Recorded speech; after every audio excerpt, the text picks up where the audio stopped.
Welcome to Advice from an OG Hoe, 99 life and love tips you need to survive, written by Diamond K and narrated by Diamond K. Introduction. Has anyone ever told you to wash your ass? That you can't give salt to a sugar daddy? To watch out for blue-eyed men named Marcus? No? Well, congratulations. I have something for you. In my travels around the Hoe Kingdom, I've learned so many different things that I feel like the world needs to know, especially if you want to be a hoe. It's definitely not a sustainable lifestyle, but there's no short of wisdom in it, and I want to share it with you. You are too old to be walking around this ignorant. Stop surviving and start thriving. I will do everything in my power to help you navigate your life. Your OG Hoe is here to show you the bullshit of the world so you don't have to learn the way I had to. This is not a gentle read, but it is necessary information for any and all genders, ages, races, and ethnic backgrounds. The topics will get rough, and I do not spare the details. As the OG Hoe, I have suffered 27 years of almost every kind of abuse. I share this with you so you do not have to suffer as I have. A lot of you will not like this book. Many of you won't listen. But if I can save just even one person from going through what I went through, then I've done my job. Now grab your pearls because you are going to be clutching them. Top 10 OG Hoe tips. OG Hoe tip 1. Wash your ass. Not going to lie, it was hard to pick which tip I would make number 1. This is the tip that everyone is going to see. You might not see number 45, but you'll see number fucking 1. So I had to look deep within myself and figure out which one meant the most to me. And honestly, knowing what I know now, after going through everything I've went through, my number 1 hoe tip is to wash your motherfucking ass. Wash it good, wash it deep, spread your cheeks, clean the rim, and then get in there. Twice a day. Always use baby wipes or sanitary wipes. Don't flush them, throw them away, especially after pooping. Wash, wash, wash. No man ever beat me as hard as a dirty ass did. No one in my life ever made me feel as filthy and disgusting as a dirty ass. No words ever hurt my feelings more than being told I stink. You could catch me on the street and white glove my booty hole, and on God, I would pass. OG Hoe tip number 2. Ladies, you do not fight men. Ladies, let's be honest with ourselves. You do not fight men. You do not have the strength that they have. At your strongest, you are still likely to be physically weaker than a weak man. They have testosterone. They can take you out. I speak from experience, and I'm trying to protect you. Many of the women who say they fight men have never been in an actual physical altercation where you are going toe-to-toe with a man. Even with one in your height and weight class, you are getting KO'd. Stop pushing these men and putting your hands on these men when they are not fighting you back or when they have not been physical with you. Not only is it domestic violence when you physically assault a man, because it goes both ways as it should, you may push them to a point where your goofy ass gets tossed across a trailer into a shower. Trust me, I've been there. One hit full force from a man will break one of your bones. If you feel the need to get physical with a man, then you need to leave. Not for his safety, but for your own. OG Hoe tip 3. Keep it classy. A hoe does not run the streets. We run the bedroom. Sisters, what happened to us? When I think of a hoe, I think of a courtesan. We were supposed to epitomize what it was to be feminine. That's how we made so much money. The elegance, the subtlety, the sultry yet gentleness of the woman. The divine feminine. What happened to that? Now, everywhere I look, I see us. Shelves of our former selves, fighting each other on the ground with the dirt and the bugs. It is classless. As a hoe, you are supposed to be able to pick up where you are and go anywhere. Blend in and stand out all the same.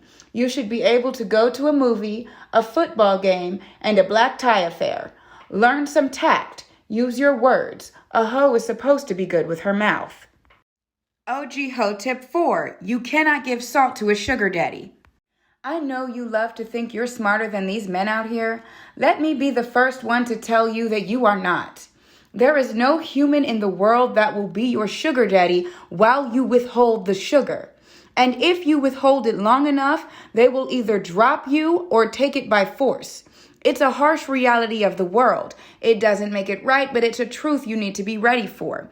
Do yourself a favor and communicate exactly what you are and are not willing to do.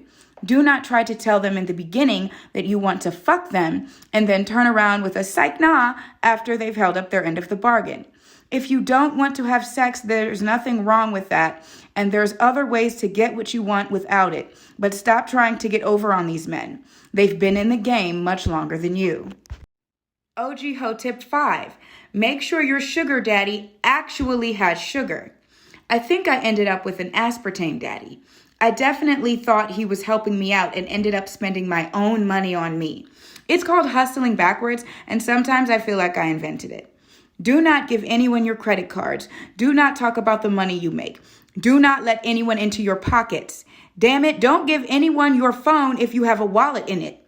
There are people out there who will take every goddamn dime you have and then flip it around and tell you that you owe them money.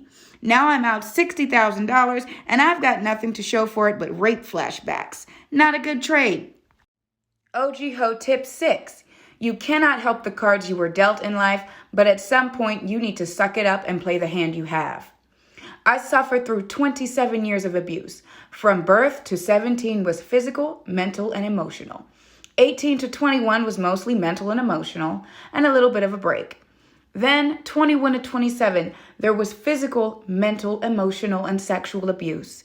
I could have prevented the last 6 years of abuse had I sucked it up and realized that, yeah, my childhood might have been trash, but I have to do something about it. My father told me I was nothing, beat the hell out of us, and instilled the rage that I have in me today. I still remember him breaking my arm and me not being allowed to go on my field trip. My mother didn't allow me to cry about anything. I had to suck it up and deal with it. She took the softness out of me and he brought the hard. If I would have just said fuck it and that's how it is, I could have gotten a little therapy and been on my way. Everybody has a little trauma, something they must overcome. But when you sit there and whine and complain about the nothing that you had growing up or all of the suffering that you had to go through, when you use that as an excuse to stay where you are in life, never evolving as a person, then at some point it's your own damn fault.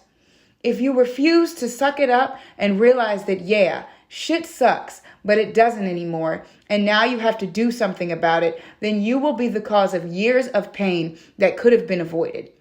Thinking about where I could have been in life, the abuse that I could have avoided had I just sucked it up, is the main cause of the rage that I have now.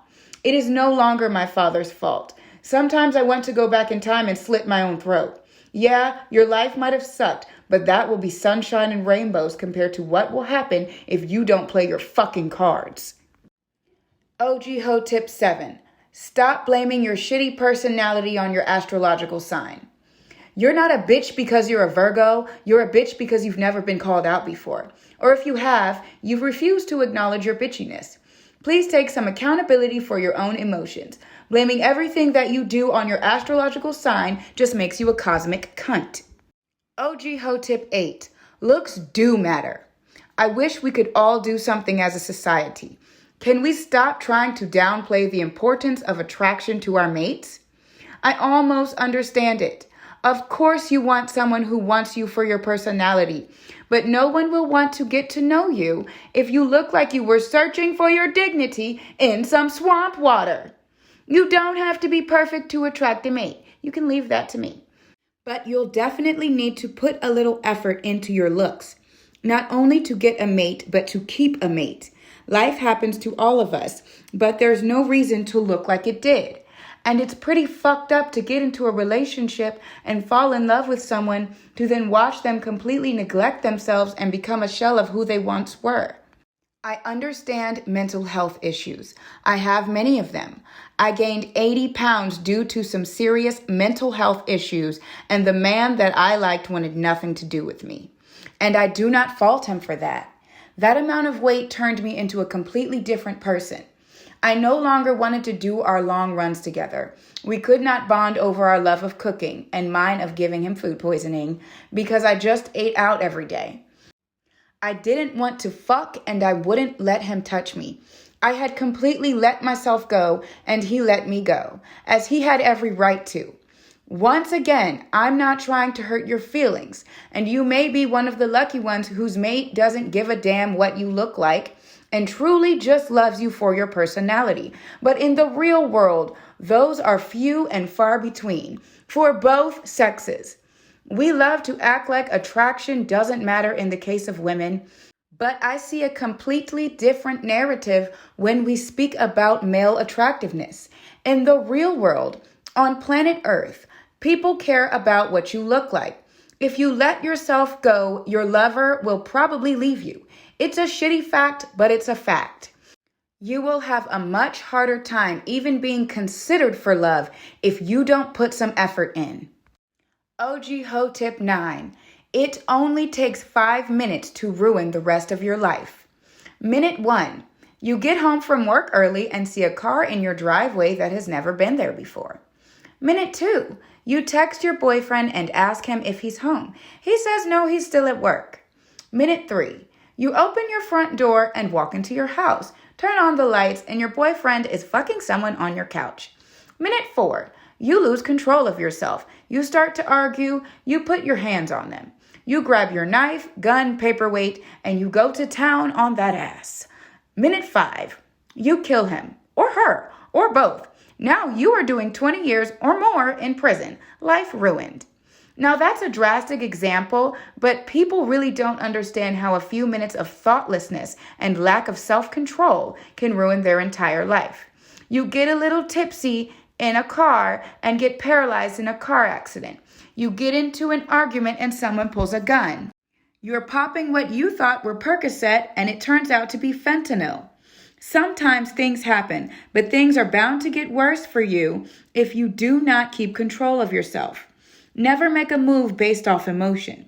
Before you move at all, take those 5 minutes that were about to ruin your life and use them to calm the fuck down. Think about the consequences. Is it worth it? Is winning this fight or saving face really worth jail time, your life, or even worse, your reputation? The answer is no.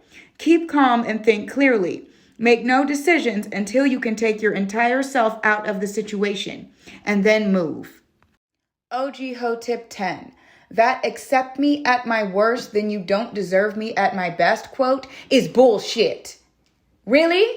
Like really? You honestly think someone you just met is going to see you at your worst and go, yeah, this is it. This is the one for me.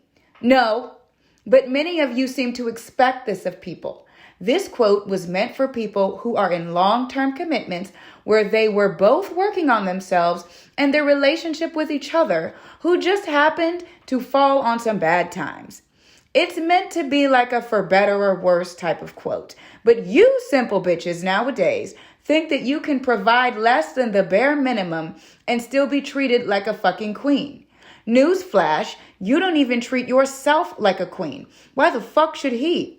And I hear this quote mostly from drug addicts or serial cheaters who can't even keep their acrylics from breaking longer than a week. I used to say it myself.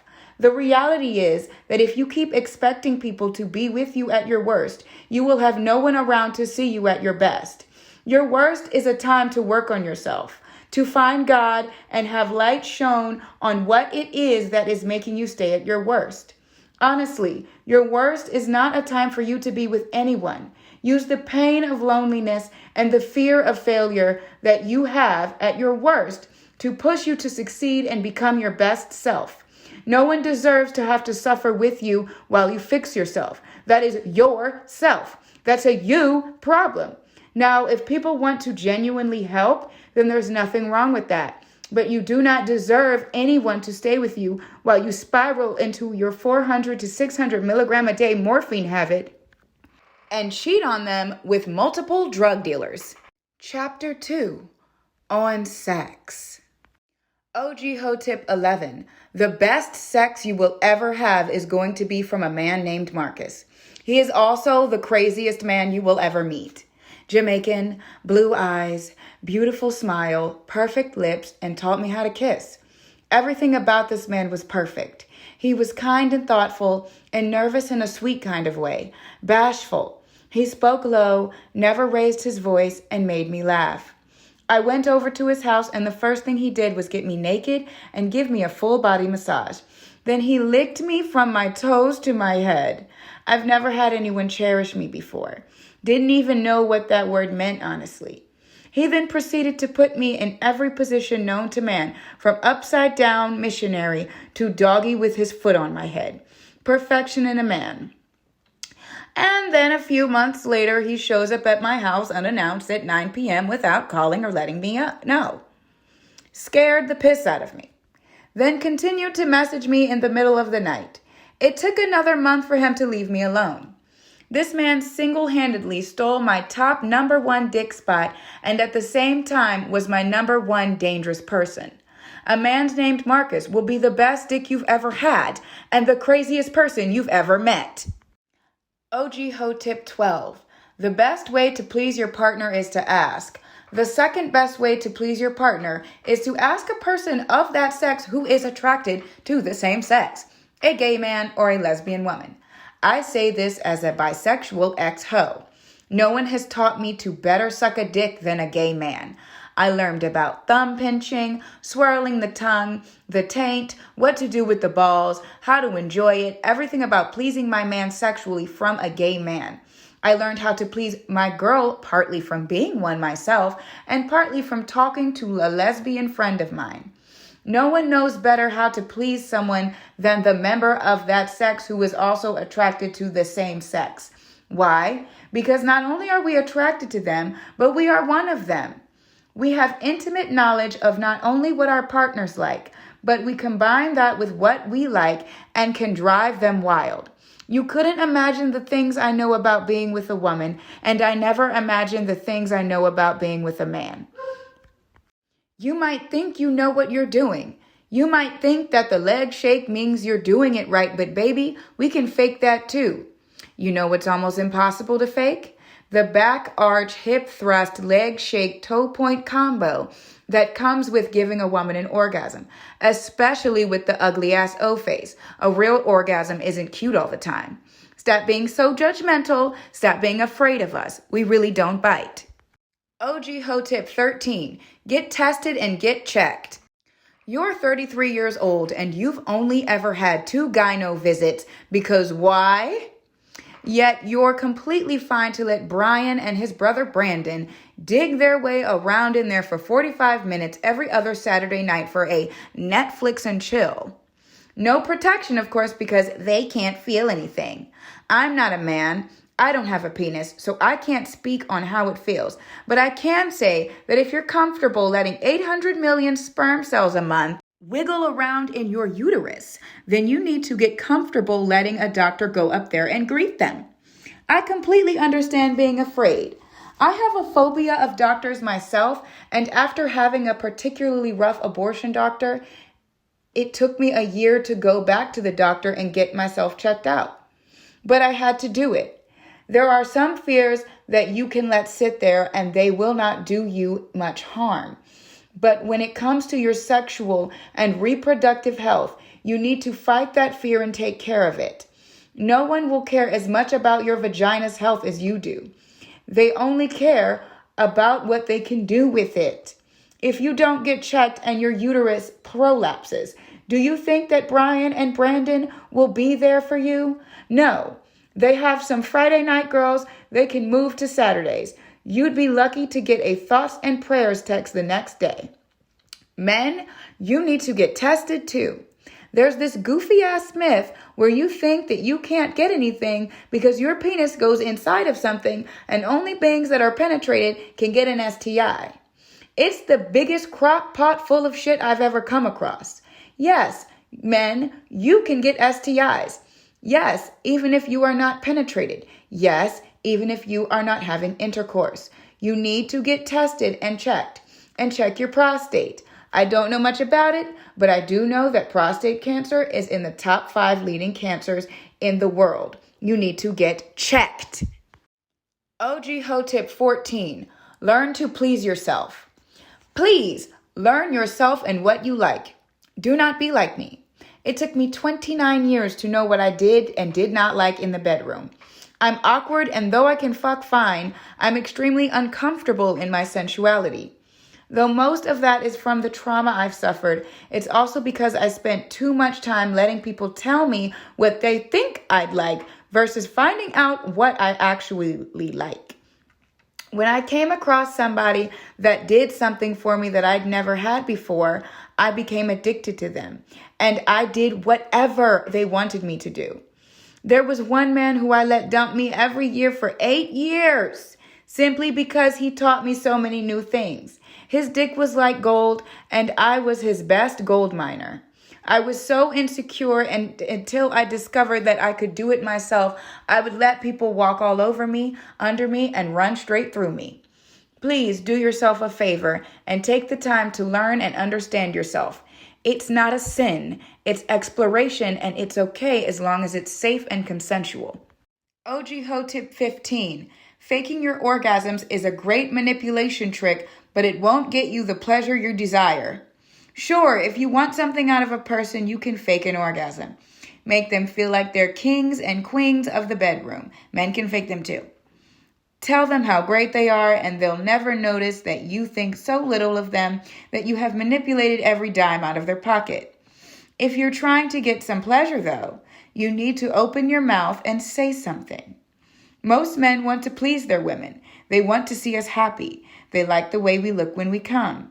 It is a pride thing. When he finds out you're faking it, and he will because you're probably going to tell him in the middle of an argument, he'll be crushed.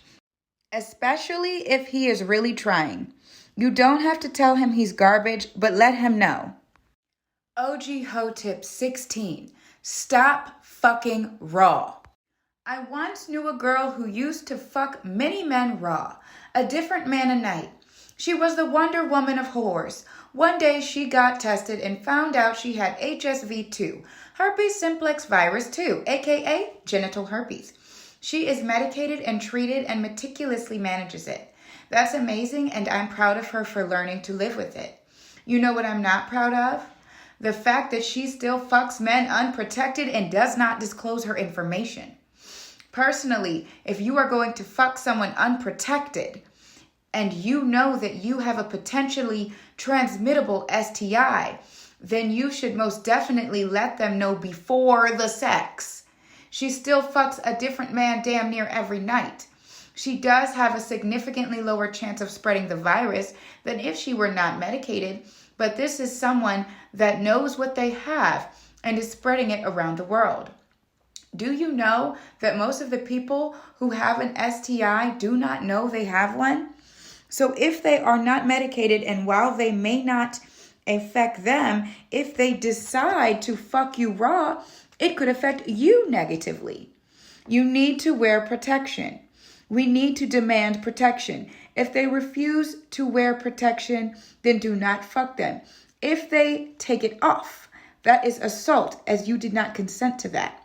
Learn to cover your own ass, especially if you have a fat one. OG Hoe tip 17. Stop confusing being easy with being fine. Do you think everyone wants to fuck you because you're a 9? Baby, humble yourself. You are a 3.5, but you're literally always DTF. And you don't even fuck well. I just don't have to put any actual effort into pulling you. I can disrespect you as much as I want and still get you over to my house. I've left men outside in the snow while I was waiting for my boyfriend to leave. And what did he do? He walked right in, whined about how cold it was, and then proceeded to shut up and do his job. I told you I was a piece of shit. I'm only speaking to a specific group of people. Those who treat people like garbage because they think they're hot shit when in reality, they're Taco Bell diarrhea. You are not attractive. You are easy. Be nice. Chapter 3. On children. OG Hoe tip 18. Do not have that baby. You are pregnant. You're not married, not even in a long-term relationship with the man. You can't cook anything more than noodles. You have a part-time retail job that has nothing to do with your actual career field. You have no goals, no aspirations, and no direction in life. And now you are pregnant. You are about to have a baby. Too many of you get excited about having a baby without realizing what is happening. You are about to bring a literal human being into this world. It cannot do anything for itself. You must feed it, clothe it, clean it, take it to the doctor, care for it, love it, pay for it, and raise it to be a better person than you are. That's the point of parenting. To make your child better than you are, so they can then do the same and further the advancement of society. That's what it is. You are all too caught up on how cute this little baby is going to be and how you're going to dress it up and take Instagram pics for it without thinking about who is going to be raising it. The sleepless nights, a possibly colic child, or even more challenging and expensive, one with disabilities, taking days off work for them getting sick, having to find childcare, shit everywhere, the mom car, feeding this child. You going to be breastfeeding when they're 5? And before you even start with the, oh, my baby daddy, oh, my mom, oh, my grandma, oh, the government will help me. No one is going to help you. Do you think after raising you, your 50-year-old parents want to chase after another you? No, they don't. Do you think after a fucking century of taking care of people, your grandma wants to chase after a 3-year-old shoving pocket change in his mouth because you got stuck at work cleaning the store during the holiday season? No. Do you know how long the Section 8 housing waiting list is? No, you do not. What if your parents decide to say fuck it and kick you and your child out? You think the child's father, who you do not know, will let you live with him? You already know the answer to this. Too many of you are excited to be baby mamas and not ready to be parents. I've had many abortions and miscarriages. I know the pain of losing a child that you want and the pain of losing a child that you do not want. But that is nothing compared to the pain of listening to your child scream in hunger because you cannot make enough breast milk to feed him and you can't afford formula. The pain of an abortion is nothing compared to the pain of hating your own child and then hating yourself for hating them. I'm not saying never have a child. I'm saying that if you are not ready to be a parent, not a baby mama, not an Instagram mom, not a mommy, but a parent who is raising a human being, then do not have that baby. OG Hoe tip 19. If you have nothing to pass down to your children, please reconsider having them. This one is for the men, as I mostly hear it coming from them. Stop spreading your seed and multiplying if you can't even do math. The amount of men that have told me they want to leave a legacy while they have nothing to pass down is ridiculous. A legacy of what? Debt? Depression? Heart disease? At the moment, all you have to your name is foolishness, and that is all you will be passing down. You don't even own your own house. You don't even own your car, yet you want to leave a legacy. You sit there and talk about your bloodline, and you haven't even figured out what to do with your own life. No career, no education, no goals, dreams, or aspirations. And you want to know what happens to children born to fathers who want to leave legacies? Most of them end up just as confused as you, being that they were given nothing to start with, and now they have to build from scratch. The goal of having children is to bring them into this world better than you were brought in so they can do better than you. They're supposed to be better than us. You have now just made a copy of yourself, another nobody with no dreams, goals, or aspirations, who is possibly going to have the same legacy of foolishness to pass down to their children. A never-ending cycle of bullshit. Better yet, you're probably going to give them some sort of generational trauma to pass down to their kids because you never became anything. So now you will pressure them to be something and cause nothing but resentment and hatred. Congratulations, that's your legacy. OG Hoe tip 20. No one likes your child as much as you do. Please stop showing them to us. It is annoying, and this is why we don't invite you anywhere. It is nothing short of a miracle how you were able to push 15 pounds of flesh, fat, and bones out of your vagina. It is creepy and crazy and awe-inspiring. We've also heard the same fucking story about how you ripped from your V to your A repeatedly. Please stop showing us the scar. If I invite you to a girls' night, that does not mean bring your child.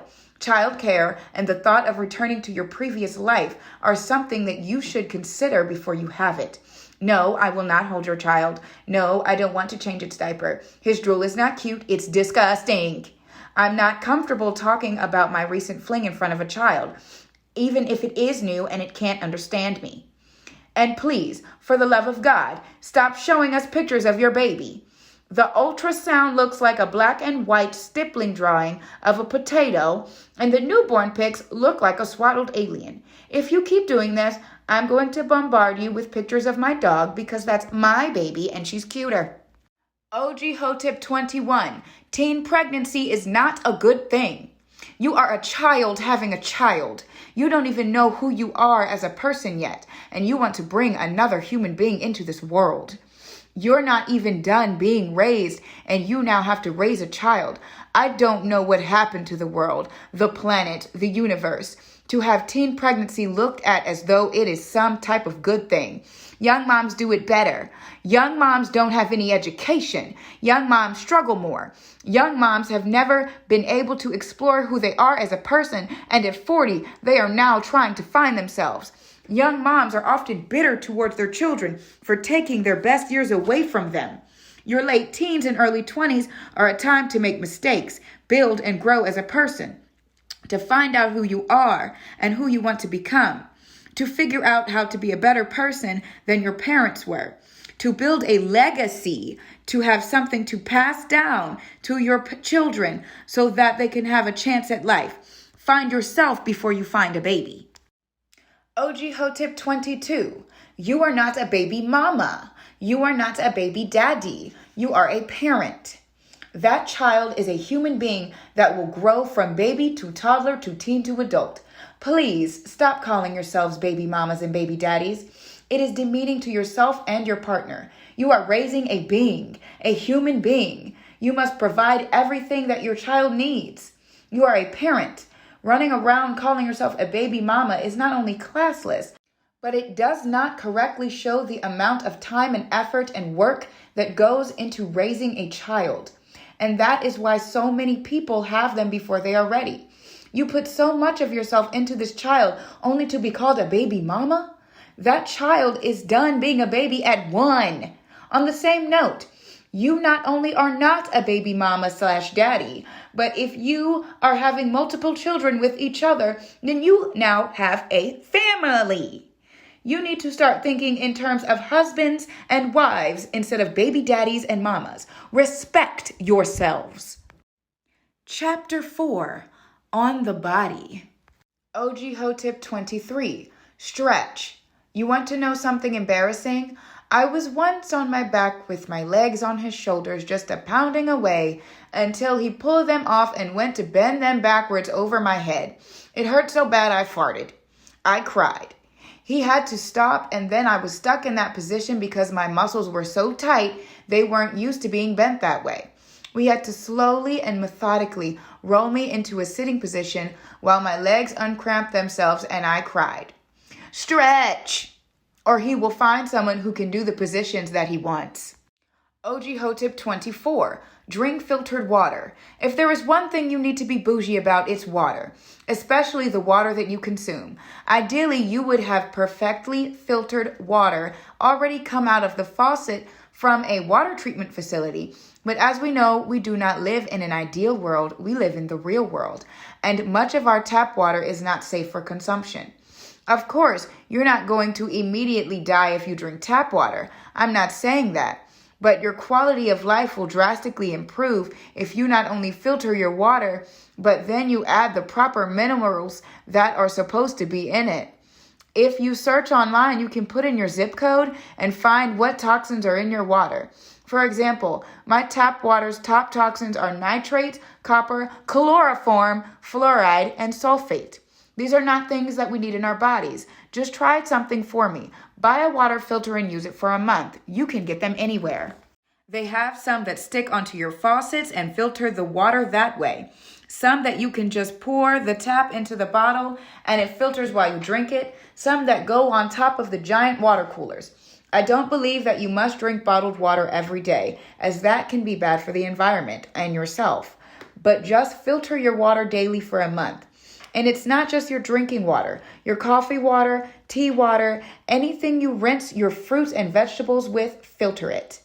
If you are able to filter your shower water, then do that too. They make those. When I did it, my skin was clearer, I was more hydrated, less sluggish, and my mental health was a little better. It's more important than you think it is. Please filter your water. OG Hoe tip 25. There is more to life than beauty. We're big on honesty, right? That is what we do here. Well, let's be honest with one another. Not everyone is beautiful. Yes, beauty is in the eye of the beholder. I understand that. But when we are speaking about being beautiful, most of us are speaking about being aesthetically pleasing. The literal definition of beauty is pleasing the senses or the mind aesthetically. Not all of us do that.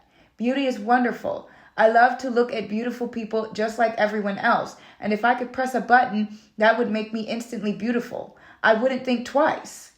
But I can't. So instead of spending all my energy on making myself beautiful, I spent it on other aspects of my life. I play piano. I'm a great gamer. I love science, and I'm an author. I'm an excellent dog groomer. I have other talents that will further my life besides beauty. And as a society, we need to stop calling everyone beautiful. You're not beautiful, but you know what you are? Funny, charismatic, charming. You are an excellent dancer, writer, and artist. Instead of focusing on becoming beautiful, we need to be focusing on how to further ourselves as people. Imagine if instead of telling little girls that they can all be beautiful, that we decided to tell the ones that aren't, hey, you're not beautiful, but who cares? You have a talent, you have a skill, you're extremely intelligent, and you can contribute so much to the world. To me, beauty compels in comparison to what I can do. OG Hoe tip 26. Take care of your body. Want some OG of the OG advice? Most of my grooming clients are 50 and above, and every single one of them tells me to take care of my body. Everything you do in your 20s, you will feel in your 30s. I definitely thought they were bullshitting me until I hit 29.5 years old and my back started hurting. My knees wouldn't go back up after I went down. I started making noises when I got off the couch. I started taking deep breaths before I knew I was about to switch positions while sitting on my ass. And I'm a distance runner. But that doesn't mean anything when you do opiates for damn near a decade and are bulimic for 20 years. I have chronic stomach issues and wrinkles on my forehead. I have gray hair that no one else has. My skin is drying up and losing its elasticity. I'm aging faster than I would have if I had taken care of myself. And now I only hope I can stall the worst of it until I'm at least retired. I missed my old back. OG Hoe tip 27. It's okay to not look perfect all of the time, but the way you leave the house reflects on the people in your life. I look like shit often. I'm not very pretty. I don't have the newest clothes or shoes. My hair isn't laid all of the time, but I try. I keep my body clean. I wear clean clothes. I put myself together somewhat before I leave the house. I know the saying you can't judge a book by its cover is true, but you can judge a book by the summary.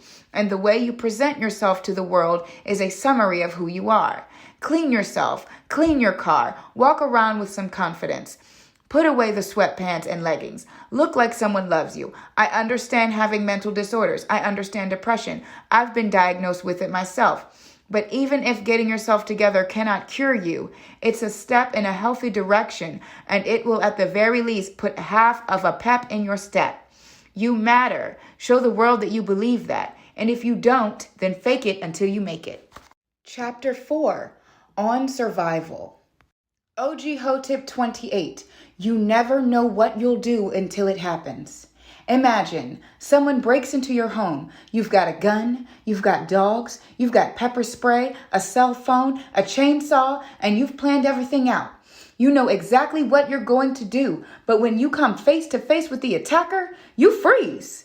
He knocks you out, steals your shit, and leaves. When you wake up, you wonder what happened. Where did you go wrong? You planned everything out, but when it came down to putting it into action, you failed. If you've never actually been in a violent situation, chances are you are more likely to completely disregard any prior plans you made and act on instinct or panic. It's normal.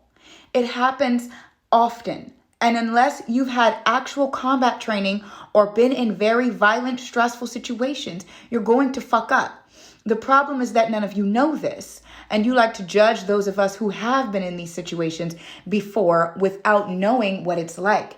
It's almost impossible to calm down your fight, flight, or freeze response. It would take an insane amount of willpower or training to do so, both of which you do not have.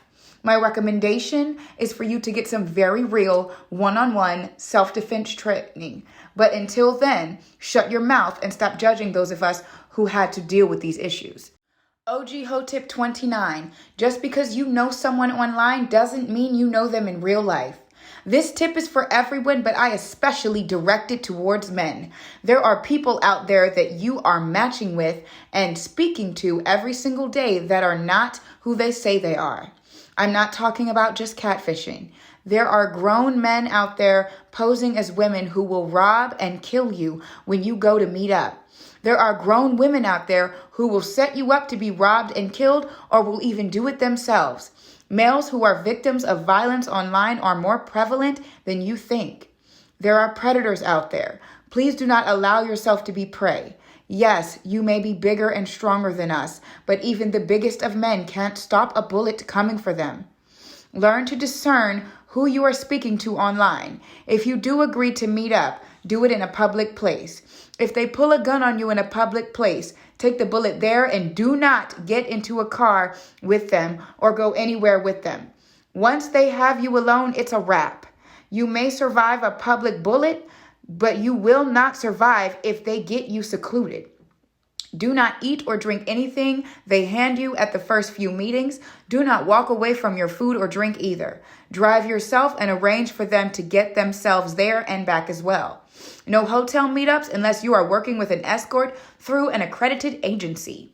You understand the point. Protect yourselves. OG Hoe tip 30. #men too. Rape. It happens to men too, and it is something we need to shed more light on. Taken from RAINN.org, about 3% of American men, or 1 in 33, have experienced an attempted or completed rape in their lifetime. 1 out of every 10 rape victims are male. That's just what is reported. Men are far less likely to report an assault out of fear of being belittled or made fun of, and just not taken seriously. Too quickly do we discount a man's experience of violence just because of their gender. I've met so many men who were hurt and in pain and lashing out because they had nowhere to go and no one to turn to. Men, being assaulted does not make you weak. It does not make you gay. It does not make you less of a man. It's okay to come out about it. And anyone in your life that doesn't respond in a supportive way needs to be kicked out of your life immediately, especially if it's your partner. You deserve a space to come out about your experiences without fear of judgment. If you need someone to talk to, please go to RAINN.org for an online chat, or you can call their hotline 800-656-4673. It's not okay that they hurt you, but it's okay to recover from that pain. There are people out there that will help you. OG Hoe tip 31. You do not deserve domestic violence. There is no such thing as fighting words. There is no word in the world that you can say that would cause me to put my hands on you, especially if you are my partner. There is nothing that you could do that would ever make me want to physically assault you or damage your property. I understand being so enraged that you cannot see straight. I understand being so hurt that you want the person who hurt you to feel every single ounce of pain they caused you. That does not give them the right to physically, emotionally, mentally, or sexually assault you. Arguments happen. If that argument escalates into abuse, you are now a victim of domestic violence. You need to press charges and lawyer up. You need to document everything. Just because you are a man doesn't mean you should be hit. She's not crazy, she's abusive. She's not fiery and hot-tempered, she's an abuser. He's not dominant and jealous, he's abusing you. Here, some help on how to tell if your partner is abusive. Number 1, are they the only person in your life? Many abusers isolate their partners so they can have you dependent on them. They will start by telling you that your friends and family don't really love you. They'll get angry whenever you're around people. They will try to make you spend all your free time with them. You should be allowed to have your own hobbies and friends. Number 2, are you completely financially dependent on them? Did they have you quit your job? Do they pay for all of your wants and needs? This is often a way to control you. If everything you have is in their name, you are stuck with them. You cannot afford to leave if you have no job. And if they successfully isolated you, then if they kick you out, you have nowhere to go. And they know that. Number 3, do they belittle you, make fun of you? It's not just a cute back and forth, but it's a deliberate attempt to make you rethink what you feel about yourself in order to ruin your self-esteem. If you don't think you can get anyone else, then why would you ever leave? Number 4, are they violent in other aspects of life? Do they throw the controller at the TV when they lose the game? Are they rude to waiters and staff? Do they make a huge deal out of something that could be easily remedied? Often, violence in other areas of life will become violence later in the relationship. Number 5, have they hit you before? If they've hit you before, they will do it again. It is extremely rare that this is a one-time thing. Other than a psychotic break, I cannot think of any reason someone would assault once and never again, and I have never heard of it. If they are violent to you and you stay, they will feel as though they are able to be violent to you again. And that's where the cycle of abuse starts. Once you're here, the only way out is to break the cycle. OG Hoe tip 32. The only people who willingly choose the streets are those that have never been on them. Too many times do I share my story and people say, well, I'd rather be homeless on the streets than live with an abuser. Honestly, it's never come from anyone that has lived on the streets. If you have ever actually spoken to someone that lives on the streets, they know that at the first opportunity to get off of them, they will jump at it.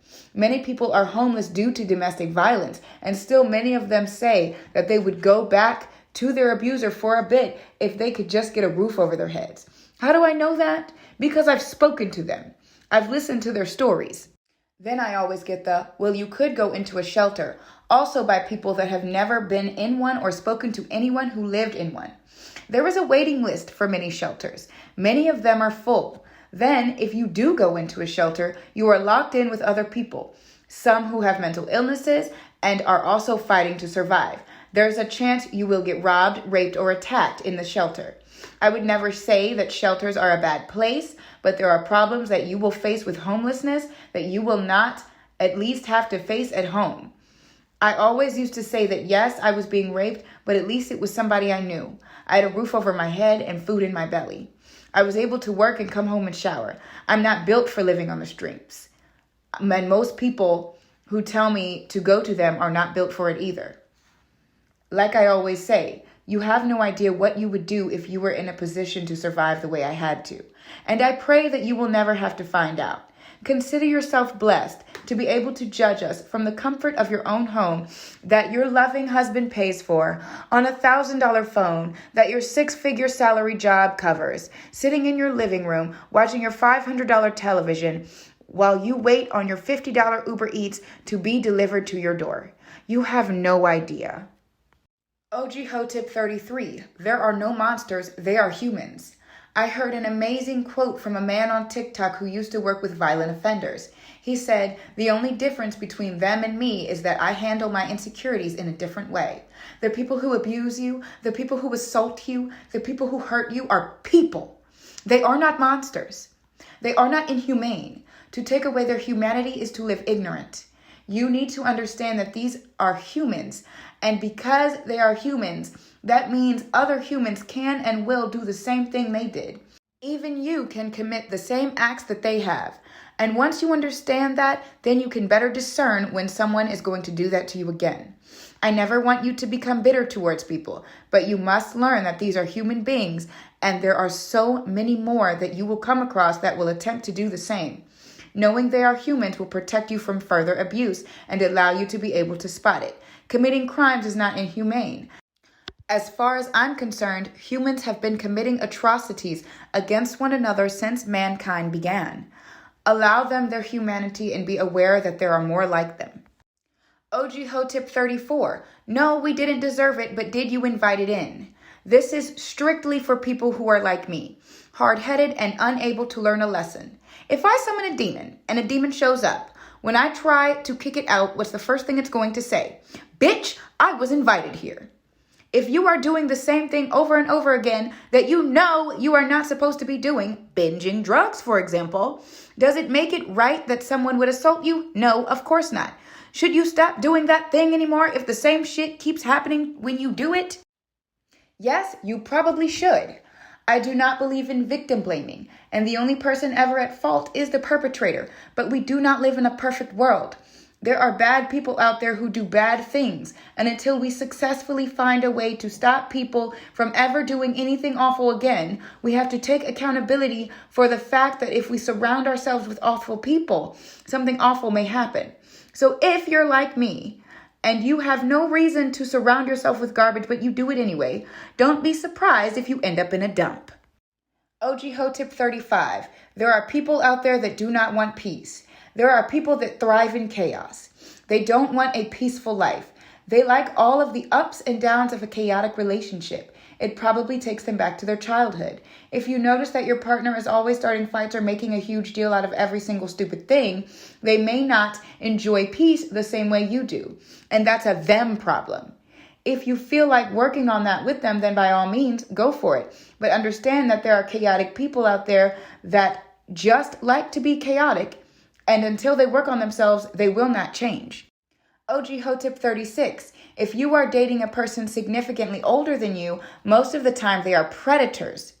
You want to know what sickens me? Remember that actress who groomed that young man through her children and started a situation with him while he was having health? I believe it was mental and physical issues. Oh, and remember that actor who became romantically involved with his ex-wife's adopted child, who was significantly younger than him? What sickens me is that both people are exhibiting predatory behavior and are rarely viewed as such, especially the former. I put zero blame on the younger individual, but let me tell you something that was finally told to me after I suffered the abuse that I had. Those people who date people significantly younger than themselves are often predators. They do not want you because you are more fun than women their age or that you will understand them more. They want you because you are malleable and easy to manipulate, because you do not have the life experience to know that they should be at a maturity level that matches their age, yet they are somehow stuck at yours. That's not a good thing. You are not more mature than your peers either. You are being groomed by a predator. And it just lights a fire in my ass that both genders are not viewed as equally predatory. Those women that date much younger athletes are not securing their bag. They're predators. Those men who date younger models because they're more fun are predators. If you're a younger person who wants to date someone older, that's all fine and well. But just understand that many of them are predators and you will need to be on your guard. I say this because I don't want what happened to me to happen to anyone else. Had I just had someone to tell me to watch out for them, then I wouldn't have suffered years of abuse. Then again, I may not have listened, but it would have been good to know. OG Hoe tip 37. Stop letting everyone in your house. No one should know where you live on the first date. They shouldn't know where you live when you just meet them, when you just start talking, when you just start fucking. Stop meeting up at people's houses and stop letting people in yours. You do not know that person. You do not know that person. They could be thieves. I know some people that would walk into people's houses to use the bathroom and be casing the place. Be wary of people trying to find out where you live. It's okay to tell them the city, but they don't need to know the street. People digging that deeply tend to want to hit you over the head with a shovel and steal all your shit. They could also just be crazy. I don't know when we started attributing everything to a mental disorder and forgot that there are some people that are just fucking crazy and want to hurt you for no reason other than that they can, and they are crazy. You let someone use the bathroom and now they're at your house at 3 a.m. after you've fallen out of touch. They're in your bushes waiting for you to get home. Stop letting brand new people meet your dog. Once your dog knows the scent of the person, they will let them into your house. Why would your dog attack someone who was just over a week ago? And please, if you listen to nothing else about this tip, stop showing people where you keep your guns. Why are you doing that? I can name 3 people and go straight to their house, open their safe, and get their guns. They wouldn't know they were missing until I was long gone. Be safe and be smart. OG Hoe tip 38. Stop stacking bad decisions. I'm never going to tell you not to do bad things. Everyone is going to do something bad in their life. That's part of the fun. We all make bad decisions, but you get caught when you do them all at once. So you want to do a little heroin, rob a corner store, and try to return stolen merchandise. Hey, do you? But why is your tail light out while you're making these decisions? The times I've been pulled over for taillights, I never had anything on me. When I had drugs, my car was always perfect. You couldn't find anything legally wrong with it. You need to pick 1 or 2 bad decisions to make at a time. If you have an illegal weapon, don't drive under the influence. If you plan on assaulting someone, as classless as that is, don't rob them. If you are publicly intoxicated, do not plant a bomb. Just pick a few and stick to them. Also, spread the bad decisions out a little. You can't rob on a Monday, kill on a Tuesday, and rape on a Wednesday. If you're committing one crime, wait a few months or years, depending on how bad, and then do the next one. Or you could just not commit crimes. This also extends to regular life. If you're going to cheat, use protection and don't get pregnant. If you're going to lie, don't also fuck their best friend. You get the gist of it. OG Hoe tip 39. Use your rage. Let the hate flow through you. Emperor Palpatine.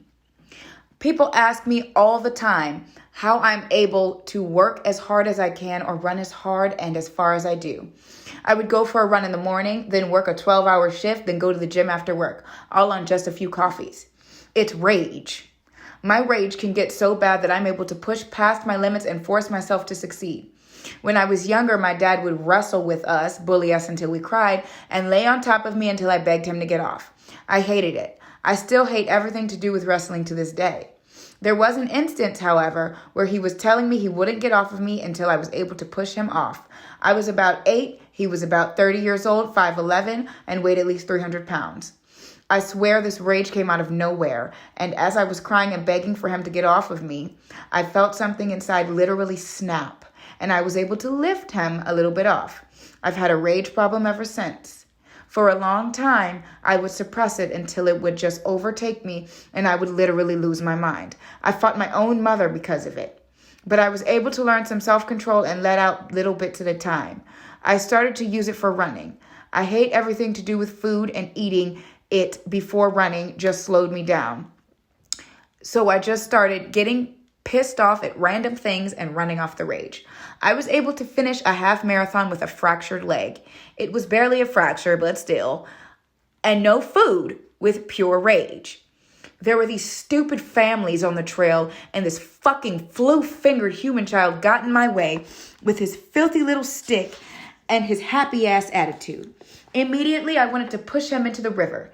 Instead, I turned that rage into fuel and didn't even feel the pain in my shin until I was finished. Just harness it. Use it like it's a superpower.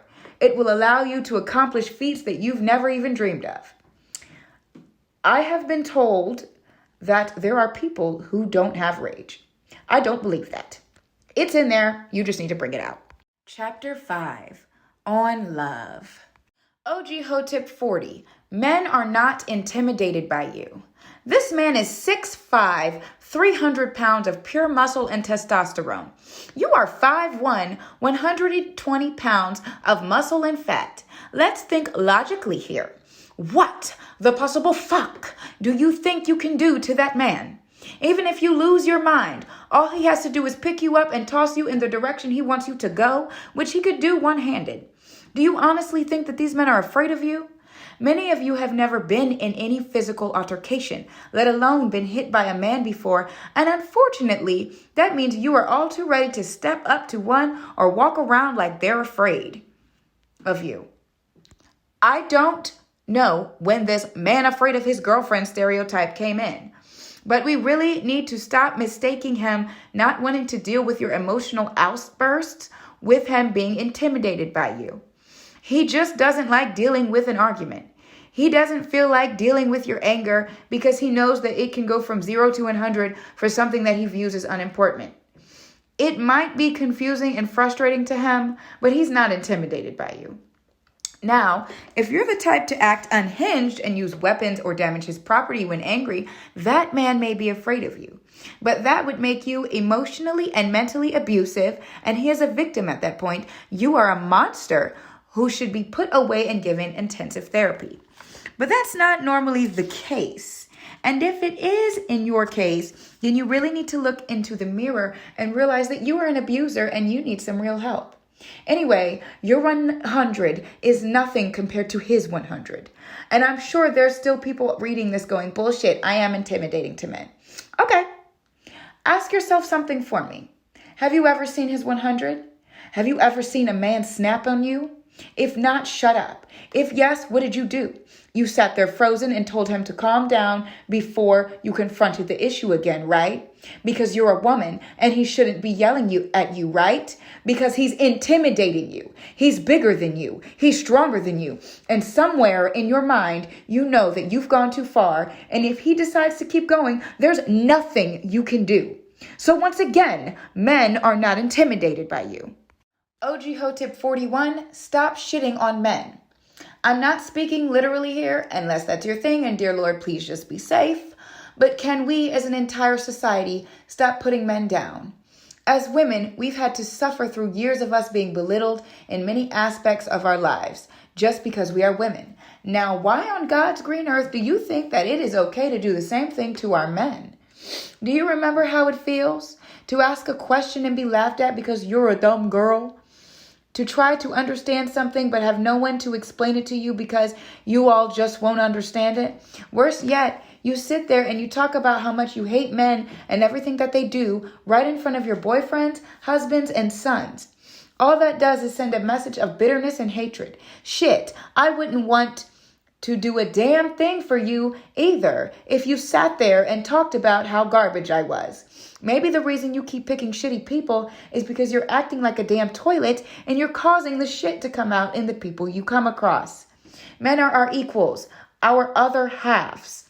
We share this planet together and we are going to be in each other's lives.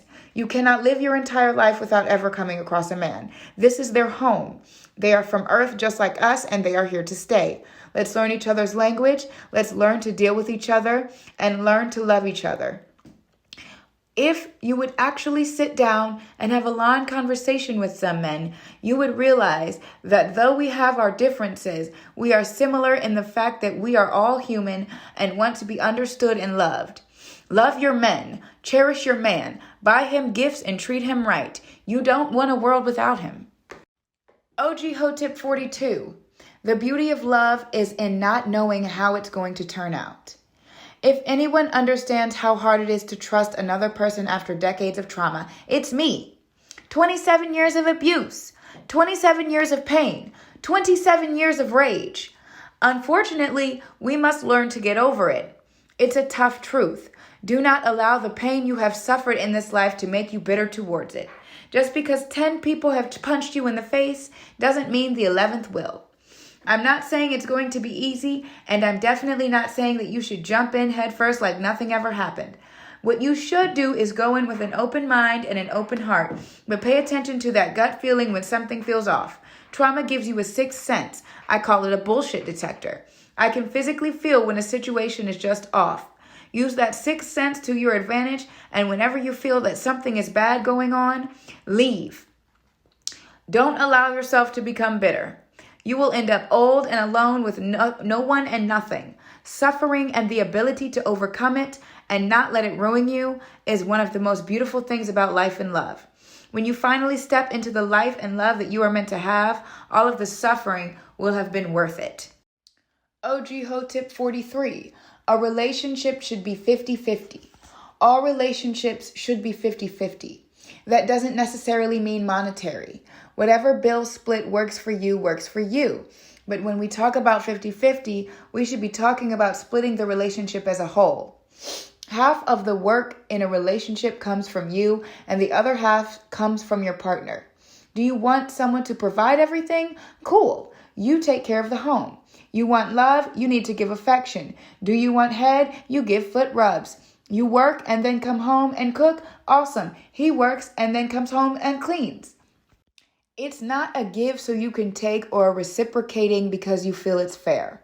You should want to give part of yourself to the person you are planning to spend the rest of your life with, the person you are trying to build something real with. You should enjoy giving to your mate, not because it's fair, but because you like them. And if you don't like them, then please leave them alone, because someone would love to have someone who gives half to match their half. OG Hoe tip 44. Stop giving 100% of yourself to another person. Keeping with the same tone of the last tip. Yes, giving half is important, but no, giving 100% of yourself is not a good thing. Half of everything you do in life needs to be for yourself. You need to take care of you. If there's no you, then there's nothing for you to give. You should be the most important part of your life. Spend time with yourself. Spend time on your hobbies. Spend time doing self-care rituals. Spend time just treating yourself. If you give all of yourself to someone, then you will start to lose yourself in them. What happens when that person dies? What happens if they decide to leave you? You've given everything you had and now you are gone. It could take years to find yourself again. You'll eventually build a resentment towards that person. I've given you everything. Sounds familiar? And stop with the, I give 100% to myself and my girlfriend. I always give 1,000%. No, dummy, you burn out that way. Take care of yourself. OG Hoe tip 45. You are worth so much more than what you can give to somebody. Being a giving person is great. It's a wonderful trait to have, and many people need to be more giving. But for those of you that give and give and give only to have people take and take from you, stop it. You're basing your self-worth around how much people can take from you. You're valuing what other people care about you entirely too much. Fuck them. You're better than that.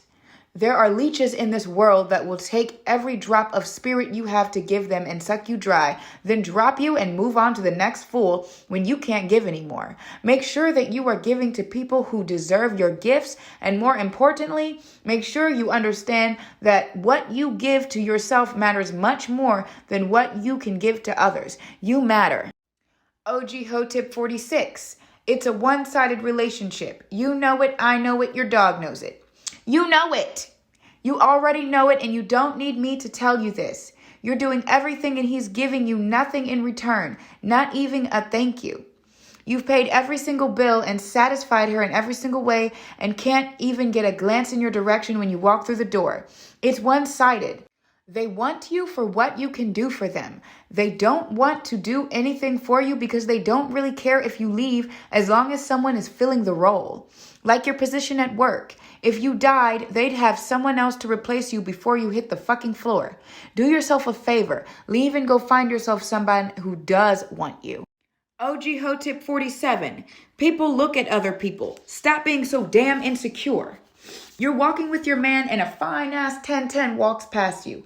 Perfect body, face, hair, nails, can walk in her heels, confident and perfect. Your man turns his head to look and now you're mad. You consider it disrespectful, but let me offer you a few different takes on the situation. Number 1, switch the genders. If she were the perfect man walking past, you would really not look in his direction? Not even a glance? Don't lie. Number 2, are you really upset that he was looking at her? Or does her presence just make your insecure ass uncomfortable? Number 3, is your man human? Because as humans, we're designed to look at beautiful things. We like them. They make us feel nice. Number 4, the most important point. Was she even breathing in his direction? No, she does not want your man. Shit, if you turned to look too, you might have noticed her looking at you. Your man does not love you any less because he looks at other women, just like you don't love your man any less while you look at other men. It's not like he called you ugly, threw you to the side, and fell to her feet, begging her to replace you. But that's what you feel like because you're insecure. You have all of this negative energy towards yourself, and it needs somewhere to go, so you turn it on your boyfriend and an innocent woman. Grow some pussy hairs and suck up that goofy-ass jealousy. If your man didn't want you, he wouldn't be with you. OG Hoe tip 48. If every single relationship didn't work out for you, the common denominator is you. For those that hate math, if every single relationship, situationship, even friendship that you had went wrong somehow, the one thing that they all have in common is that you were in them. You want to know how to know if you were the problem? Look at how they're doing now. If all of them are better off without you, then you're the toxic one. But even if you're not toxic, if you seem to encounter the same people in your life over and over and you don't like those people, then you need to take a long, hard look at yourself and wonder what it is about you and what you are presenting to the world that attracts those people to you. I had to do it. I continuously attracted abusive men and women in my life. And after I finally looked inside and realized why I was doing it, the right people started to show up. Now I'm hard-headed. So it took Christ himself to come down and show me. But maybe don't be like me and figure that out early on. OG Hoe tip 49. Learn something from these men. My favorite thing about men is that they all have that one thing they are amazing at. Even if everything in their life sucks, they still have that one hobby that they put everything into. I've dated mechanics who taught me a little about cars. I've dated chefs. I'm still not a good cook. I've dated crazy-ass men who taught me to survive. Maybe don't pick this one. Every person that comes into your life, you should be able to teach you something. But if you spend time being intimate with them, you should take some time to learn something from them. You would be surprised at the amount of knowledge they have. I'm so exhausted of this narrative that men are dumb just because they can't read your fucking mind. They're smarter than we give them credit for, and if you treat them like an equal, you might just learn something useful. OG Hoe tip 50. Your looks are not enough to make up for your crazy. Ma'am, I don't care if you are 5'9", curly-haired, almond-eyed, big-bootied, having dark-skinned Egyptian goddess. If you key my car, I will leave you. I don't care if you are a 6'5", blonde-haired, green-eyed, tatted Viking king. If you set my house on fire, I will leave you. I don't care if the Lord Jesus Christ himself glistens through your skin. If you hurt my dogs, I will leave you. You might be perfect in looks, but eventually I will get used to them. You know what I could never get used to, though? Crazy. You are not attractive enough to outweigh your crazy. You could not fuck me good enough to make up for that crazy-ass attitude you have. Every time I make a mistake, you're out here head spinning and backflipping through my fucking television. All because I cheated. But for real, if you don't learn to sit your goofy ass down and have a discussion like two consenting adults, I'll take me an okay on a good day person like myself before I would ever lay with another crazy motherfucker. OG Hoe tip 51. Pick someone in your price range. The only people complaining about gold diggers are the ones that have no gold. You see a woman minding her business, dating a rich man, and you have a problem with that? Why? That's not your relationship, and she does not want you. Are you so empathetic that you look at that wealthy man with his beautiful woman and you are hurting for him? No. You're jealous and it stems from insecurity. You want a woman that looks like that and you assume that he has no other qualities than his money, and that is the reason why you don't have her. You do not know their relationship, and what you see is only the tip of the iceberg most of the time. You don't know if they built that wealth together. You don't know if she has her own money. You don't know if she met him while he was broke. And what if she is with him for his money? Who cares? She's not interested in your wallet. She has one already. And if the problem is that all the women you meet are coming after you for your money, then you need to do some soul searching and realize that the reason they want your money is that you have nothing else to offer them. Maybe you need to work on your personality or develop some skills. Maybe you need to open up to them more and stop hiding your true self. If you're a nerd and I'm a nerd, but you never tell me you're a nerd, then I'll assume we have nothing in common and I'll move on. Work on yourself and get your nose out of everyone else's relationships. OG Hoe tip 52. You are not entitled to anyone's wallet. So, you meet a man. He asks you on a date, and the first thing you say is, my hair costs $800, my nails $200, and I need an outfit for the night. Bitch, he just fucking met you. He doesn't even know your last name. Why do you think you are entitled to someone else's money? Especially if you don't know him. And what if he pays for all of that and you're not compatible? Then he's out a grand or more, and for what? Because you wanted to see if he could provide for you. You should be dating to find a partner, not someone to fund your lifestyle. As an adult, that's a problem for you to solve. You have just as many opportunities as he does in the job market. You can apply for the same jobs he can. So why do you feel the need to have access to his money? I've heard a lot of women say that they want to make sure he's a good provider. Well, baby, it looks like you need to stop searching for a boyfriend and start searching for a father. OG Hoe tip 53. The other woman owes you no sexual loyalty. You and your partner have made an agreement to be monogamous in a relationship. You've discussed boundaries and what constitutes as cheating. Everything is crystal clear, cut and dry, and easy to understand. Both of you are on the same page. Then you catch them cheating. Why would you be mad at the woman? She holds no loyalty to you. She didn't take any vows. She didn't agree to anything. She's not a part of your relationship. She owes you nothing. So why are you mad at her? Most of the time, I've realized it's because you're insecure. You think that the reason your partner cheated was because you think she has something that you don't. Be it a better body, better attitude, or even a different fucking hair color. You think she's better than you in some way, and that's why your partner wanted them. Truth be told, your anger is misplaced. You want to believe so badly that it can't be all on your partner. They had to have been seduced somehow. Nope. If it wasn't with her, it would have been with someone else. All fault lays with your partner. And yes, that means if the other woman was a close friend, she still owes you no sexual loyalty. You made no sexual agreement with her, and if I were you, I would thank her for showing me his true colors. OG Hoe tip 54. Monogamy is not natural. Okay, that's not the tip, but that's my belief.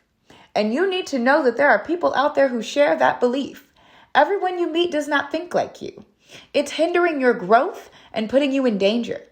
I believe that if we were meant to be with one person, then we wouldn't be attracted to other people. I communicate that to every man I meet. If I meet one who believes in monogamy and I really like him, I can adapt myself. But my core belief is that it's not natural and he may just be unnatural. Maybe the reason you keep getting cheated on is that you believe in soulmates and your soulmate does not. And you are not communicating. Learn your partner before you jump into a relationship. A person's belief system shapes how they view life and treat other people. OG Hoe tip 55. As you age, you need to change what you look for in a person. If you've known me for a while, you know I talk about a man named Chris Christensen. That's not his real name. He makes my favorite grooming tools, so I named my favorite man after him. And how we had known each other for a few years. At first, what attracted to me was his looks and the way he swirled his hips. Then as I aged, his personality was important. But as I started to age, my attraction to him changed. I didn't really care how he looked, and I learned to please myself better than anyone ever could. But he did something that forever changed what I looked for in a man. I was over his house and used the last of the roll of toilet paper. I swear to God, there's a point. And he was like, I have more, and pulled out a whole bag of it. And I was hooked. Too many times I have been over a person's house and they were all out of toilet paper. I always carried my own stuff, but if I left my bag on the couch or something, I was frequently disappointed. I was tired of wiping my ass with paper towels or McDonald's napkins. And here he goes, not with just a 4-pack, but the giant 16-pack and 4-ply with the lavender scent. I know it sounds goofy, but to me that shows foresight. You know you're going to need something, and it's something you're going to use frequently, so you buy it. That translates to, this man has his priorities in order, and I don't have to take care of him. That's adulthood. That's adult dating. Why does your man take you out every night, but you're wiping your ass with restaurant napkins, or yet worse yet, the washcloth from hell? Get you a grown man that has his needs met, so he doesn't have to worry about it. He might not have a Gucci belt, but if he has a Costco card, I'm down. OG Hoe tip 56, no friend zones.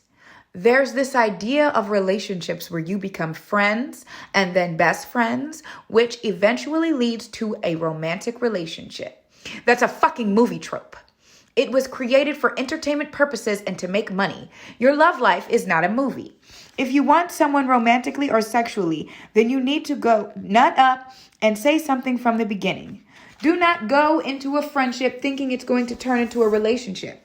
That's what makes men look creepy, and once you're seen as creepy, you're done. It's also emotional manipulation. You're saying you want to be friends when this entire time you want something more. Be honest up front and tell them that you like them more than friends. You don't want to be just their friend, and you are interested in them romantically or sexually. If they respond with anything negative, then keep it moving. There's too many people in this world for you to be obsessing over one that doesn't want you. Keeping with the friends topic, stop telling these people you want to be friends in order to placate them, seem like the good guy when you're rejecting them. They don't want to be your friend, and you know that. Telling them you just want to be friends when you really mean you don't see any relationship with them at all is also emotional manipulation. And this goes extra out, especially to those who keep them around as a friend because you want them to keep doing stuff for you. You're telling him y'all are friends so he'll drive you around because you don't have a car and you don't want to pay for gas. You're keeping her around because she cooks for you, but you'd never date her. Fuck the fuck out of you for doing that to people. Grow some pussy hairs and some balls and tell them no. If they don't go away, then it's harassment. Get a restraining order. OG Hoe tip 57. Don't try to rationalize cheating. So you cheated. Okay, it's okay. It happens. Look at some of the reasons you cheated. You were horny, you were bored, you were upset, you were stuck in a relationship you didn't want to be in. What do those have in common? You cheated. You made the decision to fuck someone else or talk to someone else. Do not blame your partner for your decision. Take accountability for your actions. Stop trying to make it seem as though your partner is some sort of asshole, so you just had to go suck that guy's dick. Stop telling your wife that only if she lost weight, you wouldn't have cheated on her. If you hated your partner so much, why are you with them? Other than abusive situations where there is nothing your partner can do to make you cheat on them, you did that on your own. If your needs are not being met at home, then you need to communicate that to your partner. If they refuse to communicate, leave. Simple as that. Or if you want to be a cheater, then be one, but don't blame your partner for it. You're just a slut. OG Hoe tip 58. Hold yourself to the same standards as you do your partner. You expect your partner to stay at the same weight you met them at, make 6 figures, cook and clean, take you out on dates, be affectionate and attentive to all of your needs? Cool, there's nothing wrong with that. That's your preference. But do you think that it's fair that you get to gain 100+ pounds, be a stay-at-home partner, can't perform any basic house duties, are cold and unaffectionate, and you expect them to be different? That's not fair. It's not right. If he must maintain his looks, so do you. If she makes 6 figures and wants someone who does, then that's what you need to do. Your partner is supposed to be your complement, but also your equal. You can't ask for the world and then refuse to even give a city in return. That makes you a cunt. A cosmic cunt. OG Hoe tip 59. You are not anyone's priority. The first person that should matter to you is yourself. The first person you should do things for is yourself. Why are you expecting someone else to put you first? You do not matter to them more than they matter to themselves. And if you do, that person is either emotionally damaged or mentally unstable. Call it selfishness, self-care, prioritizing yourself. No one should ever put you before themselves. Stop flipping the fuck out because he hasn't called you for 12 hours. Ho, he's at work. You get a good morning text at 7 a.m., he's getting ready for work, an hour commute, get there at 9, work through lunch, gets off at 5, hit the gym, get home, 7 p.m., how was your day text? That's a normal fucking day. If he's talking to you all day, he's not taking care of the important shit first, and then you're going to be pissed off that he's not working or not fine anymore. Well, you wanted him up your ass, right? There you go. OG Hoe tip 60, why he's giving her what you begged for. You've been begging for some much-needed affection from him for years, and as soon as he gets with another woman, you see him doing it for her. There are a few reasons why it's happening. Number 1, you were not asking him, but you were telling him how you wanted it done. When someone feels obligated to do something, they don't want to do that thing anymore. Number 2, he actually was trying, and because you didn't communicate what you wanted and he just was supposed to know, then you never noticed he was trying. Number 3, he's in the honeymoon phase. He's doing everything for her that he did for you in the beginning, and eventually he's going to do the same thing to her. Number 4, he never really wanted you. He didn't care what you asked for, but now that he's found someone who he really wants, he's actively trying to get her attention. How are you supposed to know which one it is? With the first 2, it's a communication issue. Are you asking or telling him? He's a grown-ass man. If you make a grown-ass man feel like a teenage boy and start telling him what to do like you're his mother, then he's going to start acting like a teenager and say, fuck you. Make sure you're communicating accurately and honestly without trying to force it out of him. With the second 2 points, always remember that if a man wants to do something, he will. If you've communicated and begged and tried repeatedly and he still won't listen, well, he doesn't want to do it. He doesn't care. And once you realize that, it's time to move on. OG Hoe tip 61. Men are dogs and women are too. One of the biggest audacities I ever committed was getting pissed off at my then boyfriend for texting a girl when 2 days before I was fucking a man in our bed. And I've done that many times. Get pissed off that somebody cheated on me while I had a whole dick down my throat not hours before. Like I said, the audacity of me. Women can be just as low down and dirty as men are. We just know how to hide it better. There were even times I would come home from swallowing my side dude's nut and kiss my boyfriend in the mouth. And so have many of you. If you're out here hurting feelings and crushing hearts, don't be mad if someone returns the favor. It's called karma. Another one of my best audacity moments, getting mad at a man for fucking another girl while I was fucking his cousin. Shame on me. OG Hoe tip 62. Men tend to say what they mean. If I see one more what a man means when he says he doesn't want your goofy ass anymore videos, I'm going to snap my own fucking neck. Please, for the love of God. When most men speak, they tend to say exactly what they mean. If a man says, I like you, but I really am not ready for a relationship, it means that he likes you, but he's really not ready for a relationship right now. If he says, I don't really see you that way, then he means he does not see you that way. One of the main differences between men and women is that they don't really sugarcoat anything. That's why they don't get as fat as us. And they are telling you exactly what they mean. Is it really that hard to believe that someone will like you and want to fuck you but not want to be with you? OG Hoe tip 63. Have you wondered if you're the problem? Maybe you are the problem. In all of your relationships, maybe you are the one at fault. Sometimes we need to step out of a situation and look at it from a third-party perspective. If all of the arguments end in you crying, barring an abusive situation, of course, maybe you're a manipulative little bitch. If you keep falling out of love, maybe you're just a cheating asshole. Before you go off to ruin the next person's trust, maybe take some time to work on yourself. There is probably a reason that you're manipulative or a cheater, or both, but that doesn't negate the fact that you're the bad guy here. Do better. OG Hoe tip 64. Stop trying to change people. People do not change unless they want to change, and you are not going to be the driving force behind that change. It's harsh, but please let that sink in. You do not matter enough to this person to make them completely change who they have been for 30 years. Most people only change out of necessity.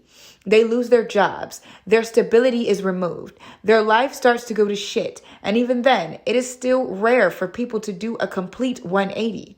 It took me losing everything, my home, my car, my man, my sanity, my career, my business. Then it took God plus two wonderful people who really didn't even know me, hi TJ, for me to change. And it was still a slow process. At my core, I'm still the same dick I've always been. I've just learned where to stick it. They are not going to change just because you put effort in, especially if you keep coming back. Do yourself a favor and stop getting with people because you see the potential in them and start dating people because you like who they currently are. OG Hoe tip 65. Pick a mate that matches your lifestyle. Opposites attract, they most certainly do, but not complete opposites. I am a distance runner. I'm training to be an ultra runner.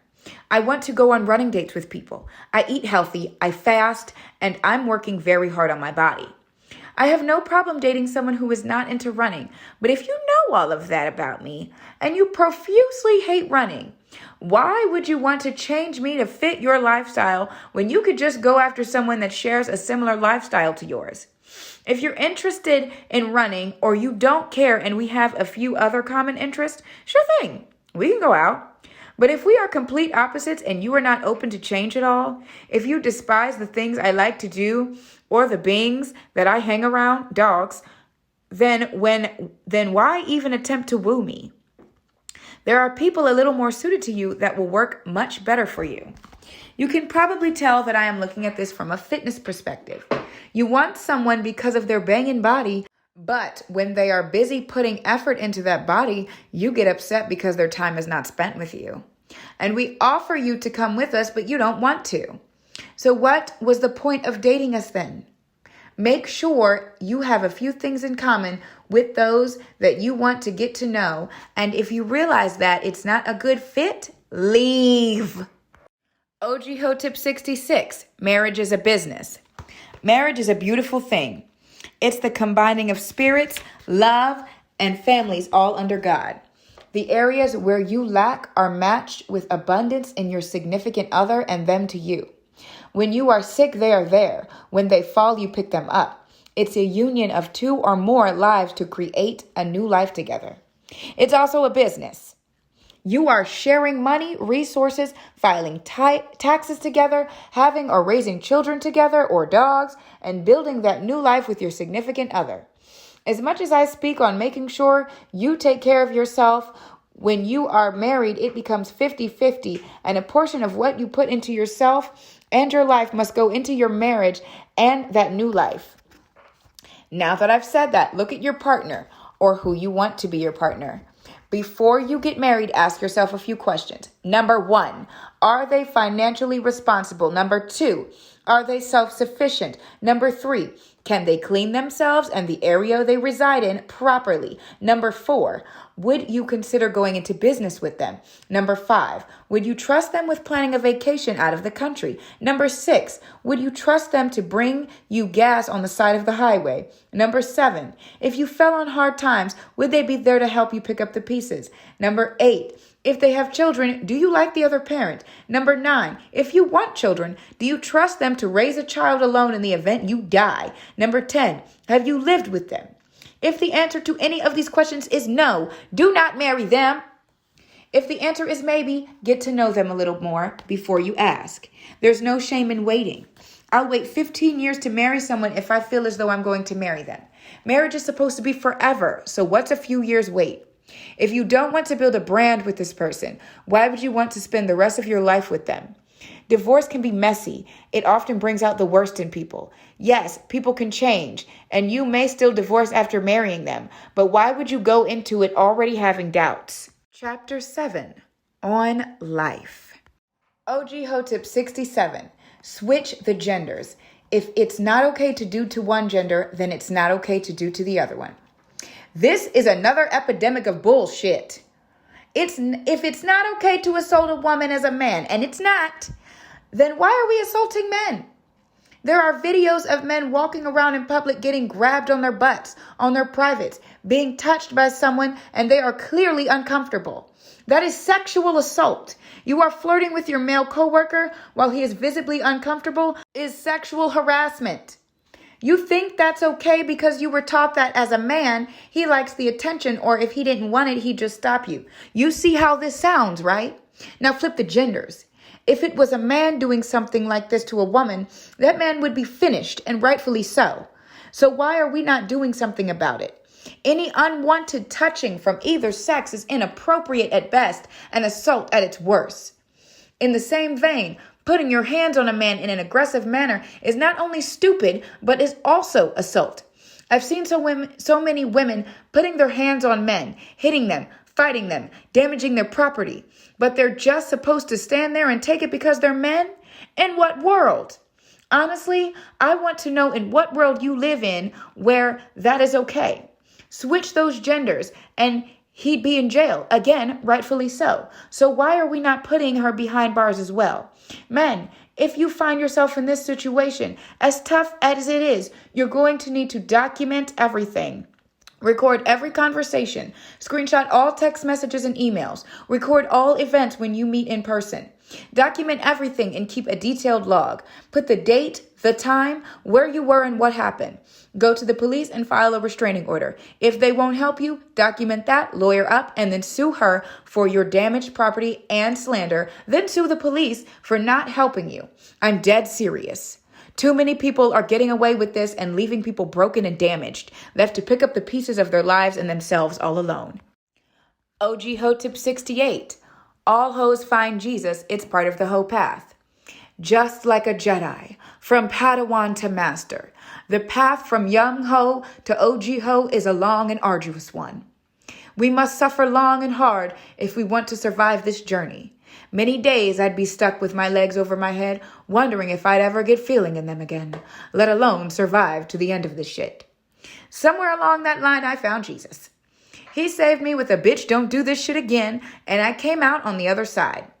Then I started to talk to other ex-hoes, other OGs. They also had become spiritual, and most of them had found Jesus. I thought it was just a coinky-dink, but then I realized every hoe is going to find Jesus. Mostly because he forgives you of all the shit you did. There aren't too many deities out there that you can call up after you swallowed a man's nut and then went to kiss your boyfriend in the mouth, let alone forgive you for it. Jesus is a part of the whole path. When you go to church next, look at the crowd. I guarantee about 85% of those women are ex-hoes. OG Hoe tip 69. To grow as a person, you need to leave some people behind. You might think you have a very tight friend group. They are always there for you and never throw you under the bus or leave you out. They might be closer to you than family. Shit, they might be family. You confide in them everything that is going on in your life. They're your other half. All your future plans involve them, and that's exactly why you're stuck where you are. The people in your life that help you grow are not the ones that fail with you. They are the ones who see you struggling but refuse to see you fall. If you are always doing the same shit and want to get out but never seem to go anywhere, look at the company you keep. For me, I wanted to get sober, and though my friends never held a gun to my head and made me take any drugs, they didn't stop me from buying them. When I lost my car in my home due to drugs, instead of sitting me down and being like, hey, bitch, you need to get it together, we sat in her house and popped pills until she lost hers. Then we sat in our mutual friend's house and did the same shit. When I finally realized I wanted better for myself, I had to leave them behind. It's not that they wish you any harm, and they may even mean to support you. But if they can't get out of the energy that is keeping you all where you are, then you need to leave all of them behind. OG Hoe tip 70. Don't knock someone's hustle if you don't have one. Look, there's nothing wrong with having someone pay all of your bills. It's not for me, but if it works for you, then it works. For you. But if you are literally living off of other people who pay for your food, clothes, car, rent, every single nonsensical thing that you desire, then who the hell are you to make fun of someone who works a 9 to 5, or someone who works in retail, or someone who dances for a living, or anyone who takes care of themselves? Oh, I could never work a desk job. Bitch, you have no idea what you could do if your livelihood depended on it. I can't date someone making less than 6 figures. Bitch, you make 0. How dare you fix your mouth to make fun of somebody who is completely self-sufficient when the only thing keeping you afloat is the people you're leeching off of, who, by the way, are also self-sufficient. If your parents or significant other decided to drop you tomorrow and kick you out, you would be stuck sitting on the front lawn of their house without a clue. Once again, you have no idea what you would do if you had to put a roof over your head and food in your own mouth. Shit, I'm sure you don't even know what to do if you needed to put gas in your own car. There's nothing wrong with not having to lift a finger to do anything, but when you start shitting on people that don't have that luxury, then someone needs to shove a foot up your ass. OG Hoe tip 71. If you are a regular bitch, why are you hating on other regular people? Everyone wants greatness. Everyone should strive for greatness. It's something to be proud of when you reach it. The key thing about great people is that most of them are kind to regular people while still maintaining their greatness, and that's because they understand that if everyone were great, then we'd all be regular. Understand that if you're a regular bitch and you're comfortable and happy in your regular life, then that is where you are supposed to be, and that is awesome. Do not then go around and judge people who are in the same boat as you. Y'all are both in a rowboat, paddling the same direction. You're going the same way. Why are you trying to bring them down when both of you are going to the same place, regular land? If you want a 6 foot, 6 figure making 6-pack ab having king, then that's all well and good. But don't go around belittling our short kings who make $50K and have a dad bod when you look just like him in a wig. Same to you, men. Nothing wrong with wanting a rich supermodel, but if you look like a Teletubby and you live in your parents' basements, you better watch your mouth when you talk to your equal. OG Hoe tip 72. Your biggest haters will be your own people. You want to know who I get the most hate from? Other black people.